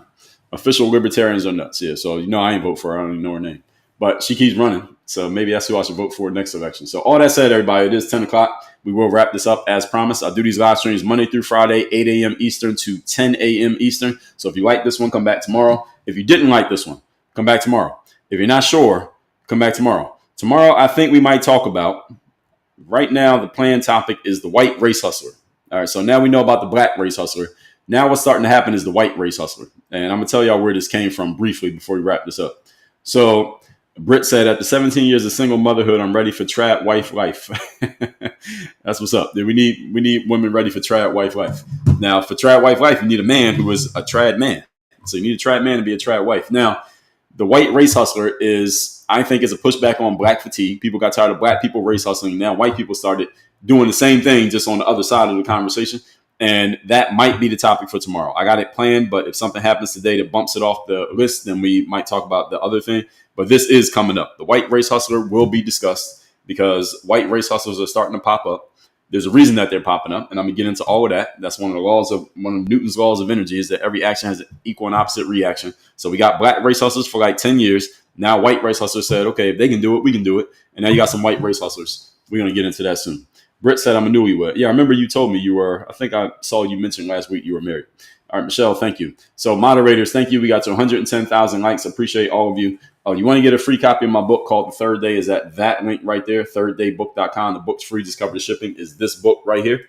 This book is all about how you show up and give your best effort when you least feel like it. You get it at thirddaybook.com. The book is free. Just cover the shipping. We will physically mail you a copy of the paperback version of this book. When you want to get into my group coaching program, it's called The Circle. We just finished launching it yesterday. Well, we didn't finish launching it. Finished the page where you can get on it and get in. It's $97 a month. You get 2 group coaching calls a month with me. You get access to my free chat bot. Well, you get free access to my chat bot called Dre GPT. So it's like Chat GPT, but it's programmed on my language, my frameworks, and my material. That's Dre GPT. You get access to that as a member of our program.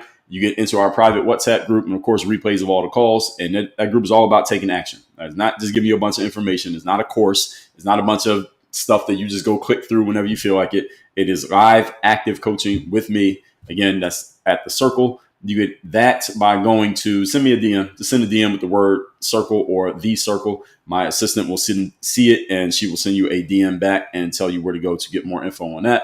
Replay to this is on YouTube. My podcast is called Work on Your Game. Comes out every single day for free. Y'all can look that up on your favorite podcasting apps, Apple, Spotify, etc. Any other questions, challenges, needs, send a direct message wherever you are watching this. Or if you see my assistant's email address, just send her an email. She will get back to you with all the information that you need, whether that's interviews, content, anything, programs you want to get into, books, courses, etc. We got a lot over here in Work on Your Game University. That is that.